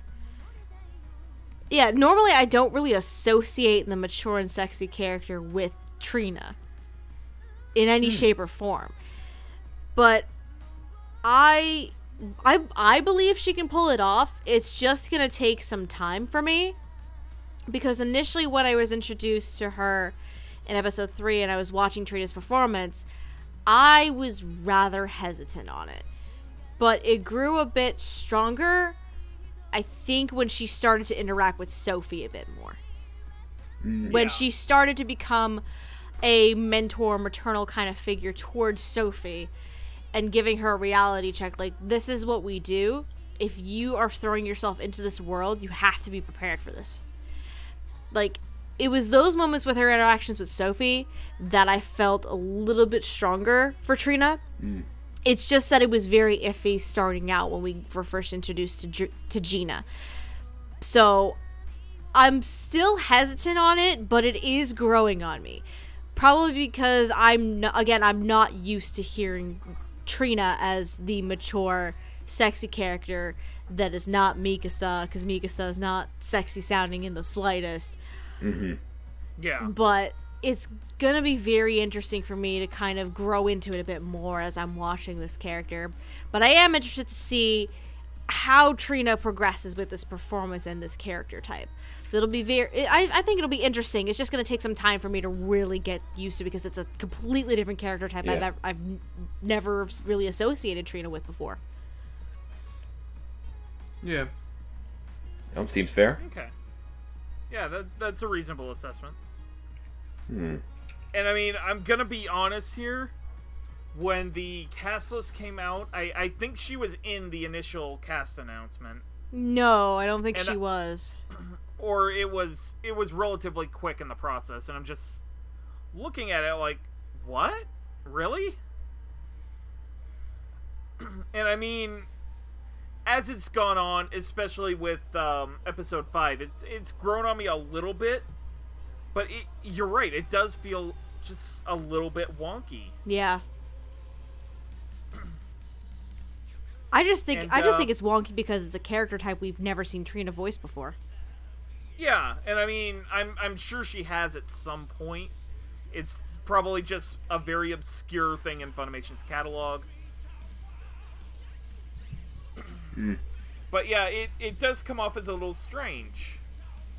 So I can definitely see where you're going with that. Yeah. Like, I don't want to knock her performance, because I think it's a solid performance. It's just taking time for me to get used to. Yeah. That's the thing. And you know, every once in a while that kind of thing happens in a dub. Yeah, and especially for a voice actress for a character type you've never really heard them voice before. Yeah. Honestly. Like, I mean, example, it took me like 3 or 4 episodes for me to get used to Emily Neves' Umaru.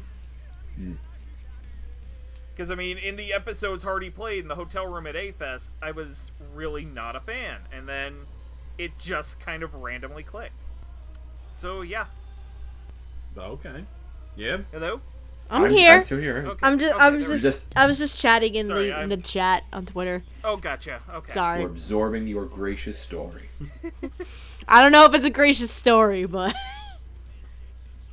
I guess in the too long didn't read sense, it'll probably take me a little time. yeah, I think it's still going to take me a little bit of time too, but it's growing on me, especially her interactions with Sophie. I can definitely see where this is going. It's just still going to take a little bit of time for me to get there. Right. So I can't fully jump on board with it yet, but I feel like I will.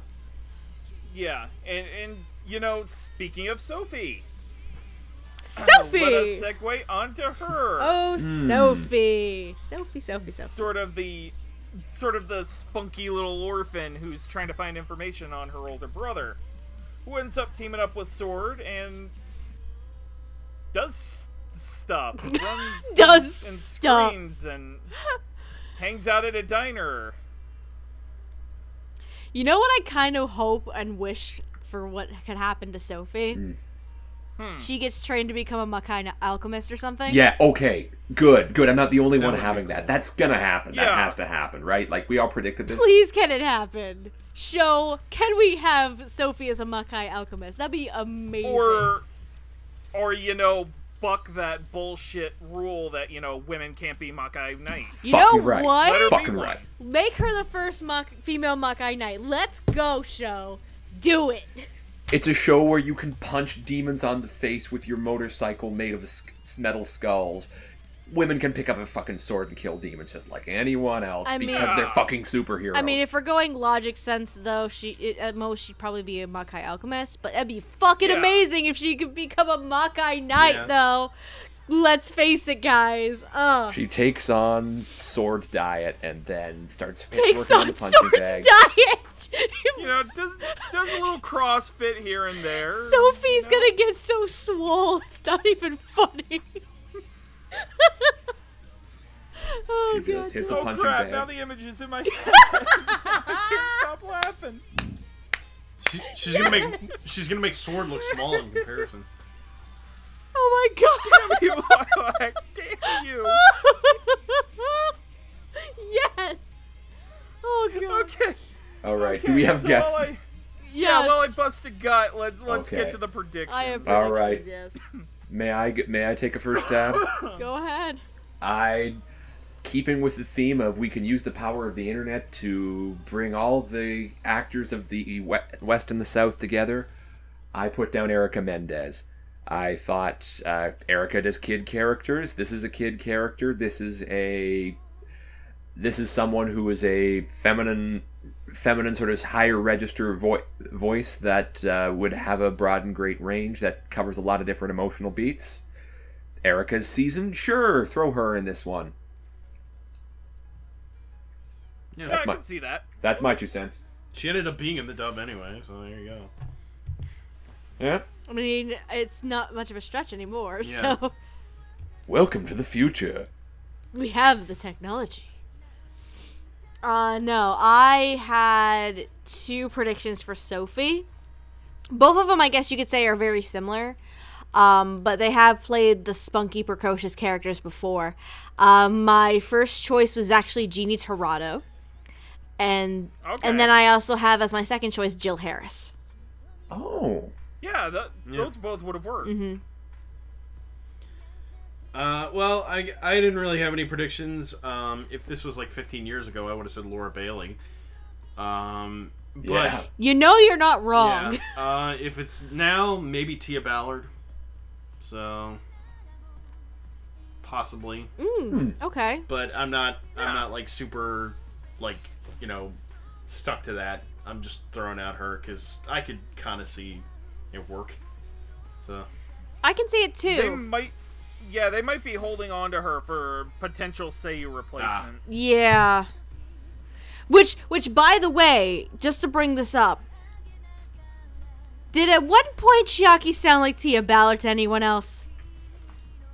A little I think at I can kind of first, see yeah. that. Yeah. A ring of it. Why do I feel like Tia had to substitute as Felicia one time? I feel like something Maybe. might have happened. Because I was like, this isn't Felicia, this is Tia. Unless Felicia is doing a very good Tia impression. No, this has to be Tia. My mind does not work that well. What is this? I might have to track this down. I need Caitlin Glass's Twitter now. Hold on a second, keep going. I'm sorry I can't brain today. I can't brain today. No. Shit. Alright, okay, yep, it's my turn. I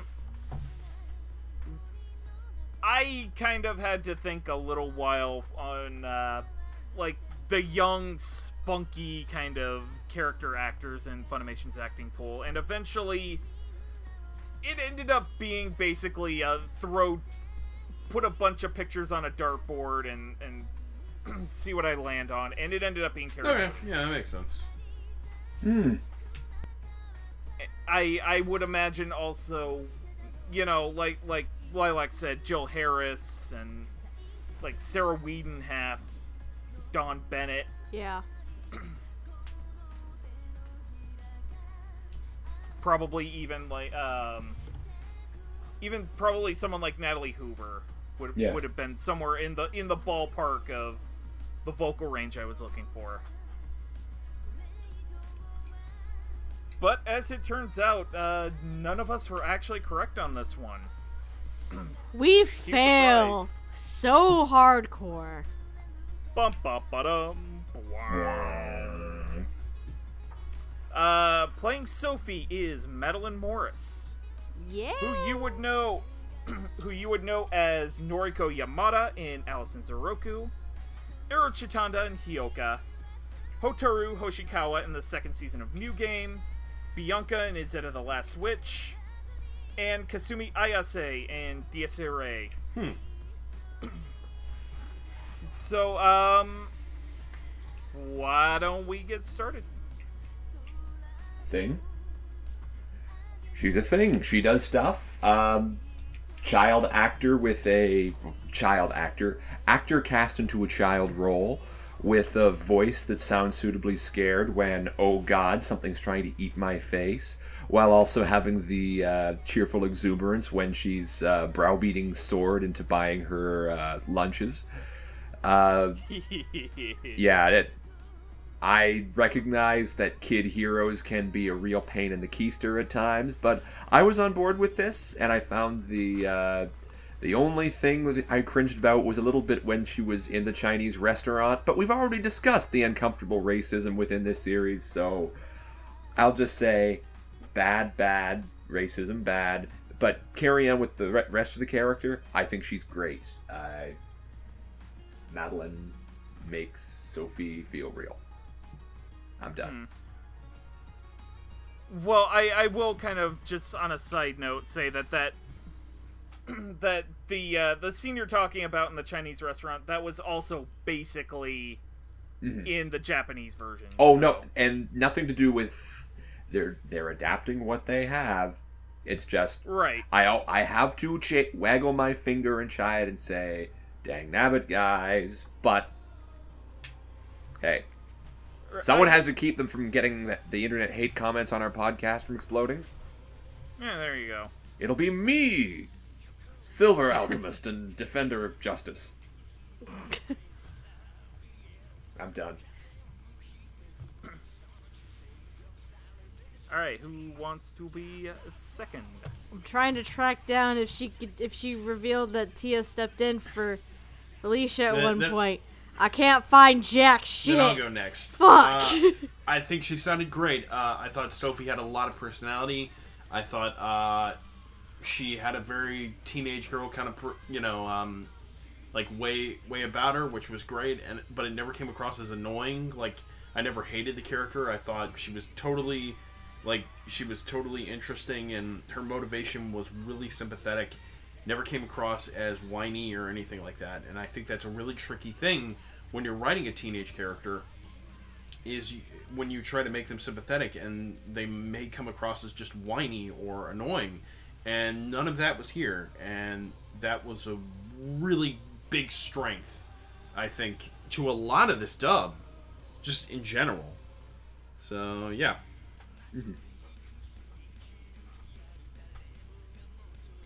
Okay. I think I have to give up. I'm not finding anything, and I'm in, like, mid-September right now with her tweets. Yeah. Damn it. It sounds a lot like Tia. It probably is Tia. Damn it. Hashtag Tia Gate. Where am I? Tia Gate, yes. Where are my goddamn notes about Madeline? Oh, there's my note about Madeline. Possibly the best I have ever seen Madeline perform. Wow. Damn. And I know I said that in Hyoka too. I was impressed with Chitanda too, but given that I like that that Sophie here is spunky and precocious and nosy and just wants to know everything, and she has this I'm not going to give up attitude. Madeline fits that so well. It's amazing. Yeah, absolutely. She plays the precocious little kid so well. And side note, can I just say, what up, Matt Shipman? What are you doing as Martin there, buddy? That's Matt Shipman as her brother Martin, by the way. It's funny because I picked up on that, like, because what was it? I caught up on Junie Tyson last night before going to bed. And in the Ghostic episode, if people remembers, the best way to equate Matt Shipman as a voice actor is, like, he sounds so much like Josh Greeley, it's not even funny. Hearing him when I caught up on Junie Tyson last night, dear sweet baby Jesus, I thought I was going nuts because that sounded so much like Josh Greeley, it's not even funny. And then going in here as Martin, it also sounded like Josh Greeley. It's not even funny. But I digress. Matt Shipman is a lot of fun as Martin, just saying. But, yeah, Madeline, I think she, the more I keep seeing her, the more and more I want to keep seeing her. Because she just keeps doing better and better and better with each new role that she is given. And it is so much fun to see her. I did not expect her as Sophie, though. I didn't expect her really to be in anything this season at all, possibly, and I feel ashamed for saying that now. But now I'm just like, okay, I know Madeline has some chops on her. Let's go. Let's go. You do you, Madeline. I want to see you in more things now because you're just growing on me so much as a voice actress. It's great. All right, so I guess that rounds it off with me. All right, I really do like her as Sophie. She, like everybody said, she has that youthful spunk and precociousness. She likes getting into things. Doesn't mind getting a little dirt on her. And like I said earlier in the episode, some of my favorite interactions are with her and Chiaki. Yep. Yeah. Those were very funny. You know, where she gets kicked out of the restaurant, then she comes back with like $1 so that she could get orange juice. Like that's like one of the cutest scenes in the show. Yeah, it really was. And then she's just sitting there waiting for Sword to show up. And then she ends up being his daughter. Yeah. Big brother Sword. That is a good point. That when she ends up starting to be sort of the little sister to Sword. That is so adorable, by the way. And the dynamic is great, especially since, you know, in the description of the series, and then a little into episodes 7 and 8, you get little hints that Sword has his own sister that went missing. Yeah. Yep. It's GARO, tragic backstories. If you don't have one, you're not a protagonist. It's interesting you bring that up because it's basically Sophie and Sword are basically filling those spots of the older brother, younger sister for each other. Right. They do. It's very interesting you say that. And you know, I'm half expecting, like, by episode 18 or 19, oh, they were brother and sister all along. Sword is Martin. Wait, hold on. Bullshit. Wait, I call bullshit. Hold it. Wait, wrong. Sword had a little brother, not a sister. Oh, you sure? Oh, hold on. No, Sophie assumed it was a sister. Sword said it was a brother. Oh, huh. Okay. That's what it is. I was like, wait, that's not it. Yeah, because Sophie saw the picture that his brother drew, so she assumed it was a little sister, but he's like, no, it's my little brother. Okay. And feels were had. Older sibling, younger sibling, though. That's the relationship I'm thinking of. Yeah. Yep. So yeah. Surrogate siblings, and yeah, the dynamic is lovable. I really like her interactions with Gina. Yeah, that's interesting. It's a mentorship She also thing. gets a lot of good interactions as well with Mei Fon and Fei Long. Again, I'm curious about her interactions with Luke, though. Because they've been very few right now. Yeah, they keep them few for a little while. Probably because reasons. Mostly Luke reasons, but... Eventually he'll get over his emo phase.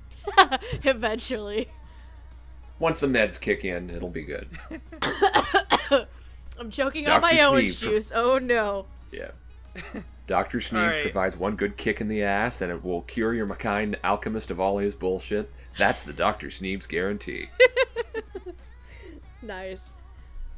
Okay, so we actually are kind of running a little long at the moment, so let us get to our final character. Yay! The big, lovable doof himself, the Homer Simpson, the Fred Flintstone. He's a good boy! The ass-kicking good boy Sword. Oh, good boy. He's a good boy.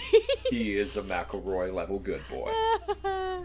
Yeah. He's a good boy with an appreciation our for Golden tracts Knight of land. GARO. He has such an appreciation for huge tracts of land. When I saw this Offer my character, I blessing. thought, okay, who made Spaceman Hardy the protagonist of this anime? Because, okay, so built like a brick wall, All about them gains, all about, showing off to them ladies and eating steaks and fries the right way. I swear, that steak was about as big as my torso, and he's chowing into that. I was like, okay. Yeah. Shit, I just made a realization. Oh no, what? He is anime Johnny Bravo. Oh my god, he is. But does he love his He mom? doesn't comb his hair. We don't Probably. know that. We haven't seen his mama, so I don't know. Probably. Probably. I bet you dollars to donuts, things Sword loves more than anything is sexy women, steak, adorable kid sister characters, and he loves his mama. Because Sword is the best. And, yeah. Sword is a good boy. He's a good boy. So, predictions. Yeah, this one was kind of a complicated cast reprisal, so I'm curious to see if anybody has actually any predictions. I do. Go for it. So, aside from complicated cast reprisal, because that was something to consider, I had 2 legitimate predictions. Both of which I went in a similar area of, gruff, manly kind of characters. Because, again, while Sword is a good boy, he's also a goddamn meathead. Yeah. So, I went with a couple of actors who could pull that off. So my second choice was Jared Green. Oh. Okay. Because Nambak is a thing that exists, ladies and gentlemen. But my first choice, because Assassination Classroom's a thing that exists, and I still want to see this man get a leading role for once in his goddamn life. I know where you're going with this. Marcus Stemick. Oh. Funimation, give Marcus Stemick a lead role. Please, Come on, can just we? do it. I know Can the we name, but I've please? forgotten what he's done. Marcus, have you seen Assassination Classroom? No. I mean, I watched the Japanese dub, but I haven't watched the English dub. Shit. Some of it. God, what is something that Marcus has done that he would know, though? Well, I brought up Dragon and Ping Pong. No, I don't know if that's no. something you've seen. Yeah, whatever. Go on. But yeah, that's that. Aside from Okay. interesting cast reprisal, say you match situation, that's who I Yeah. had for predictions. I would have Alright. probably predicted the most obvious choice, Patrick Seitz. So I mean, you wouldn't be yeah. wrong. Set your sights on that target. Yeah. I had a prediction here that was not playing with the cast thing so much, but just looking at the character design, hearing the voice in Japanese, and then switching over to who's in the Funimation stable. My thought, Brian Massey. yeah, that makes You sense. know what? Yeah. Okay. You know what? I like that idea. I like it. I a could lot. totally see it. Okay. So Yeah. Oh yeah, he's not doing the good old Lad Russo thing anymore. Not going to be quite so harsh, but I had the wrong actor. Sorry. while still being able to keep that deep baritone, he could. I think he could make it work. I could see this as there's a great moment in the dub that the guy actually casted an amazing job with. It goes, "Let's dance," but I could have heard that easily in a Brian Massey voice. That would have been amazing if it was Brian Yeah. Massey. Yeah, what Brian a- Massey, I know you're like not your listening, idea. but I know I got you wrong, but I know who you are, and you're great. So,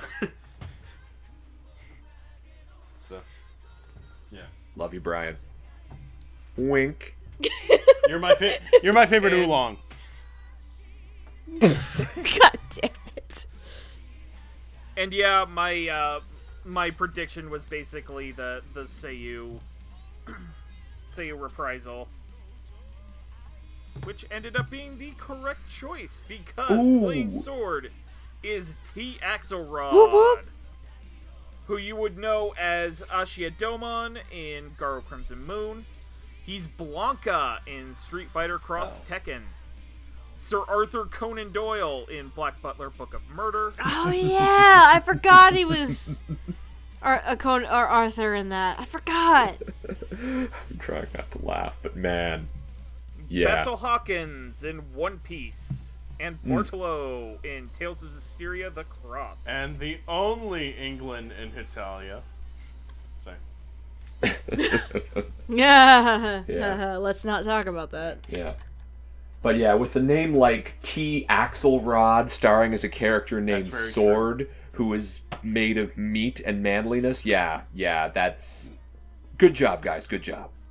Actually, Chef if we could talk about England for a minute, I was genuinely surprised when I saw that it was T. Axelrod, because I was like, wow, like, this is so different. So... But, yeah. Well, I mean, the same could also be said when we're talking about Crimson Moon. Yeah. Because, like, again, the main reason why Axelrod is here to begin with is the whole Seiyu match. It's basically happened this entire fucking time, and it happened with Crimson Moon too. However, even though I say that, Axelrod plays such a good boy. He may not be, he's a talent you may not see or hear very often, but I think at the same time this is exactly what this lead needed to be. You don't need, for this lead, you don't need a huge name actor for one. You just need someone who can play the lovable doof. In this situation, we do have the whole Seiyu match thing going on here. But Axelrod plays such a lovable doof with a heart of gold, and it's just absolutely amazing. Well worth it. Totally done. worth it. Like, totally worth it. It's...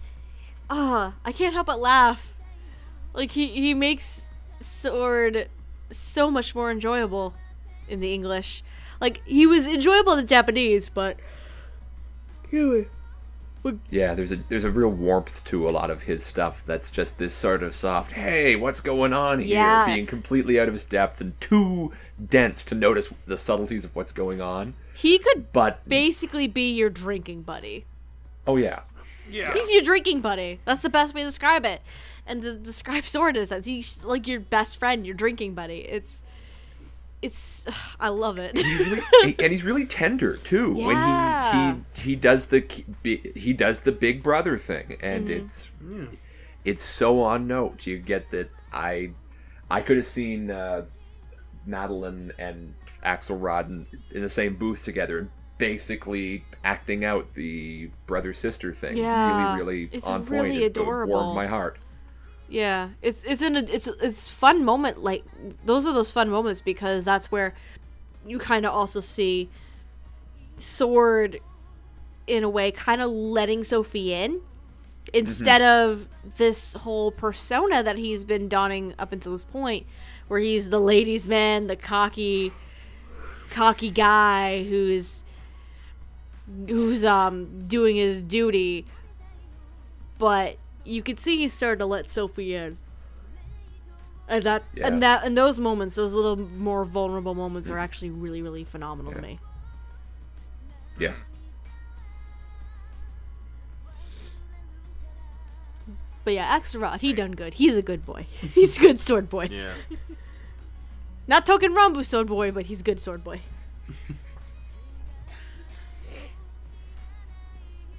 Alright, Black, I think you're next. Yeah, it all sounded really good. I really enjoyed it. I like the fact that he had a tough guy voice without making it sound like an overly tough guy voice. Because it can be really easy. Yeah, I appreciate that too. It can be really easy to do something like that, and something that I really appreciate about really good dubs is when they don't do that. Because that actually sets them apart from like how American cartoons tend to do that sort of thing. Not trying to sound like an elitist here, but I appreciate that when English dubs do something like that. So, yeah. Not meaning to sound like an elitist, but you are. That's okay. Because it's true. It is true. It is true. But it is true. But yeah, it works really, really well. It's not too over the top, but it's not not tough enough sounding. It's not overbearing, is what you're saying. It's balanced very, very well to where it's believable, but it still has the personality that the character needs. So, yeah. That's my thoughts. Alright, yeah, I largely have to agree with you guys. He's just the big, lovable doof. And, T. Axelrod is just... Which is weird, considering he's the bad guy of the previous show. Yeah, that's the interesting thing. Like... And... he's able to handle the script flips so well. And not to mention, episodes 7 and 8 where he actually has to get serious, like really serious. And that sort of stoicism that he's trying to keep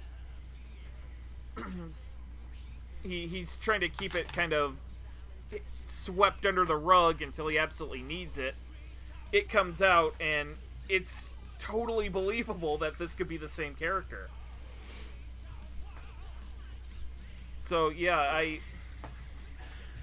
just love that guy. I just want to sit down with him in the diner and eat a big steak. Again, he's your drinking Or buddy. tacos. Or tacos, yes. I could go for tacos. Tacos sounds delicious right now. I think All right. Shall we break for tacos? About to say, can we finish and then go get some tacos? Yeah, sure. Yeah. Tacos sounds good. That's it. Killing I'll tell my demons girlfriend works we're up an going to get appetite. tacos. Horrors. She'll be Now up for it's that. time for final thoughts, where we wrap up our thoughts on the series. Yay. This show is so good it will make you eat an entire cow, do 50 push-ups, and then punch a demon to death with your bare hands. So basically turn into One Punch Man? Exactly, yeah. Turn into Saitama? The thing is that this is from what feel I've like- seen, this has been a pretty strong season for anime. Like, Yeah. Ancient Magus Bride, that MMO like one is supposed to be really good. I'm actually thinking about checking out that one because it's adorable. Watch Yeah, it. because Watch I'm it, told watch it's it. really cute and it's a good romance story. So I haven't touched it only because I have too many fucking shows.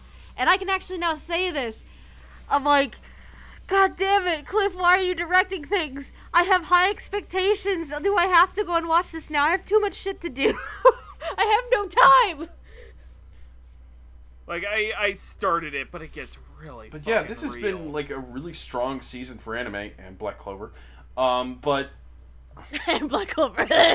but yeah, and GARO is kind of tops. Like it's probably not as like intelligently written as Ancient Magus Bride, but it's what you want, when you want to watch an action anime. So It's pulp. Yeah. It's the big sirloin-a-lot steak in the fall season. and it's doing it really well. You don't feel like you're being insulted. The characters are actually really engaging, and the animation is really good. It's what MAPPA is really good at. So So And how do you feel about the Rock it. the dub dub? is great. The dub stands like the dub helps the anime, honestly, in my opinion, because this is something that English dubs are actually just really, really good at. When there's kind of a Western setting, dubs tend to thrive in that sort of environment. So, and this is no exception. So, especially not Funimation, they're great at that sort of thing. So. Yeah. That And I mean... no, I'm I sorry, was go gonna ahead. say that's it for me. So. Oh, okay. Well, I mean... Disappointment with Caitlin Glass and Vic Mignogna over the character of Fei Long aside. yes. It's a really... Probably one of the more solid dubs of the season. And this is a season of incredibly strong dubs. Even Black Yeah. Clovers. I'll say even Black Clover. Yeah. And on the issue, particularly, kudos on Caitlin Glass for casting Ali Mims and Christopher Dontrell Piper as Enith and Hardy, respectively. Yeah, you get some fresh Yeah. faces in some places here, and that's very interesting, and I do like that. And it gets more talent into the pool, and like these are promising talent too. And then I like, mean, who else we got? We have, shout out to Matt Holmes as Nero. Let's see. Wendy Powell makes an appearance here too. Yeah, she was creepy lady, right? She was Viola, Yeah. yeah. The Yeah. creepy educator Not lady. Oprah. No, not Oprah. Oprah's not who else was creepy. freaking in here that was new. Garrett Storm and Chris Guerrero as the first horror. That was insane. No, there was one I was trying to find before that I was looking on her timeline, like her Twitter timeline earlier. Who the fuck am I looking for? Ooh, another new name. Camille Monet, who was is Sophie's friend. That's who I was looking for, in the actually. orphanage. That's the exact Okay. person I was looking for. Thank you for bringing up that name. Yeah, Yeah, I there's had to pull it up on A&N. there's a lot of fresh talent in here, like potentially, and a lot of these are just one-off side characters too. But they do have an episode or so to shine, so it's not like they're being wasted here. Oh shoot. Oh, okay. So remember that thing I mentioned when we were bringing up Caitlin Glass, that clip where everybody was speaking different languages? Yeah. The guy speaking Korean, Okay. that was Sun Won Oh. Cho. The Sick. director? Who is that? No, he did a whole bunch of really cool Vine videos, anime related. Oh, him. And now he's a YouTuber. Yeah, the Oh. yeah, like I'm gonna kick your That ass. guy. I did. Sorry, I said ass. I don't mean to be crass. That guy, right? Yeah. Okay. Yeah. Okay, that's Yeah, awesome. Pro ZD. That's it, right? Yeah, Pro CD. That is awesome. I didn't know that. I was gonna say because this was directed by a Korean, wasn't it?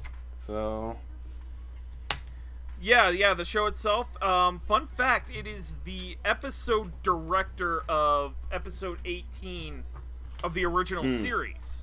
Is Really? he a Japanese Which native is- or does he work in Korea? I don't know, but he was basically responsible for the best sword fight in the Nice. entire series. Ooh. Yeah. But I think it's cool that Japan is now having like Korean directors and stuff like that because Korea is doing some things that Japan can't even do with animation. Again, Yeah, that's look true. at Yeah. Voltron. Honestly, Voltron has some of the best fights. Yep. Like, so.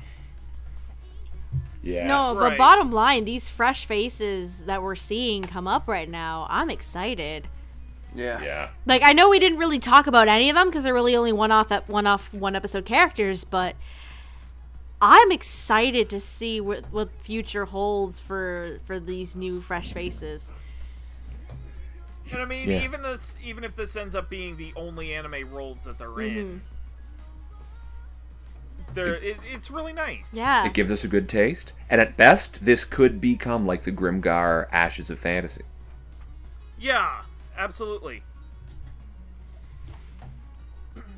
Yeah, I think the show is so much fun because, again, going back to the beginning, every iteration of the GARO anime has been so different from each other. Like, they have their own story that's very inclusive, doesn't pour into the other series, which is awesome. So you don't have to have needed to see like the previous one to really get it, which is very helpful because I have not watched all of GARO Crimson Moon. So I'm very glad Nor have I. I didn't Don't. have to see it as a requirement for this one. But I probably, unfortunately, it's will not have like to go back JoJo, to it's GARO okay to Crimson skip. Moon. So. I know, No. right? But I'm If you really want to be a Garo completionist, watch the live-action Tokusatsu show from I know, season 1 to right? 3 and Red I Raccoon. know, I still have and- to do that. Actually, You can. yeah, I recommend You that. can do that because Sentai has it on home video, which is amazing. But Nice. yeah, but anyway, the dub itself is everything I had hoped it to be. It's very solid. Aside from my tiny nitpicks in the writing, because pet peeves are a thing that exists for me, and then again, I can't fake full judgment on Vic because I haven't heard enough of him to make full judgment on his performance. Aside from those two things right there, I think it's great. It's a phenomenal show. There are some performances I have to grow into a bit. There are some that are just perfect right now. And then there are others that are just so lovable and doofy that I just want to just have a beer with this person. But Yes. I'm so happy that Caitlin, even though it's a lot of work, because she's pulling double duty this season, similar to a couple other goddamn directors. Again, you bastards are crazy. I don't know when you get your sleep. God, I'm glad that Caitlin decided to come back and direct this show, because there is no other person who could handle this show or this franchise as well as Caitlin can. So this is a great dub. I'm happy. I need to go catch up on the recent episodes now, though, because I'm still Yes, I need to watch I'm the Age of still Magus 2 Bride. episodes behind. I'm 2 episodes behind on the English dub of the show, because once I start watching the dub, I just stick to that because I don't have time to watch both versions. So that's how I do things. But yeah, it's a very solid dub despite my minor nitpicks about the writing. But I love it. It's so well done.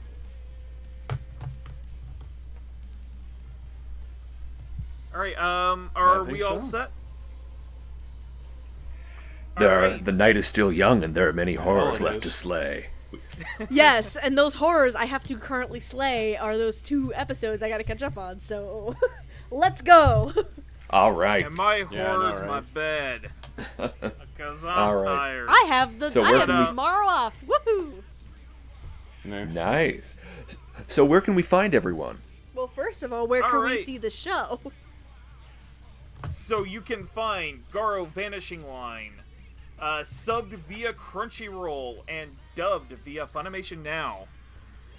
And there is also the option of watching both sub and dub via the Verve subscription service, which uses both Crunchyroll and Funimation. But if you'd like to find us, Dub Talk Podcast, you can do so at youtube.com/dubtalkpodcast. And we also have a Twitter account at Dub Talk Podcast.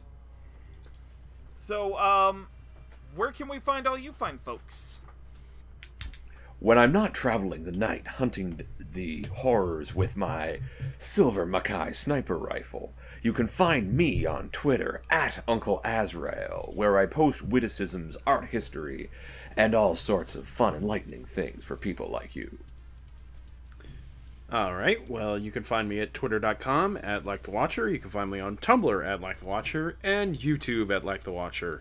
I also have a Facebook page, Liam AC, that I don't really do much with anymore. And, yeah, that's about it. And my name is Stephanie, also known as Lilac on some occasions. You can follow me on Twitter at Lilac Anime Review, review being spelled REVUE. Where essentially I just post about my daily life and the struggles. The struggles are real, guys. But the other big thing is probably if the release schedule I made recently is accurate. I know the big thing is the voting for the W Awards is probably ended by this point, if the release schedule I made for this is accurate. So if that's the case, thank you guys for voting in that, and we will reveal the winners of the Viewer's Choice Awards at the end of January, so stay tuned for that. Alright, well then, you can find me, Roots of Justice, on the twitter.com at Roots of Justice. I mostly just retweet pictures of cute animals. I sometimes talk about other stuff. And on occasion I'll also pop into the Funimation Discord. It's all good times. You and your tinfoil hat and all. I actually haven't been wearing the tinfoil hat as much as I used to. Damn, you're right, actually. I realized that. No, you haven't been. But, from us at Dub Talk, we'd like to wish you a good evening, and otaku ande daba! GARO! Good night, everybody. I like the dramatic music. GARO! Yeah. 涙は忘れるから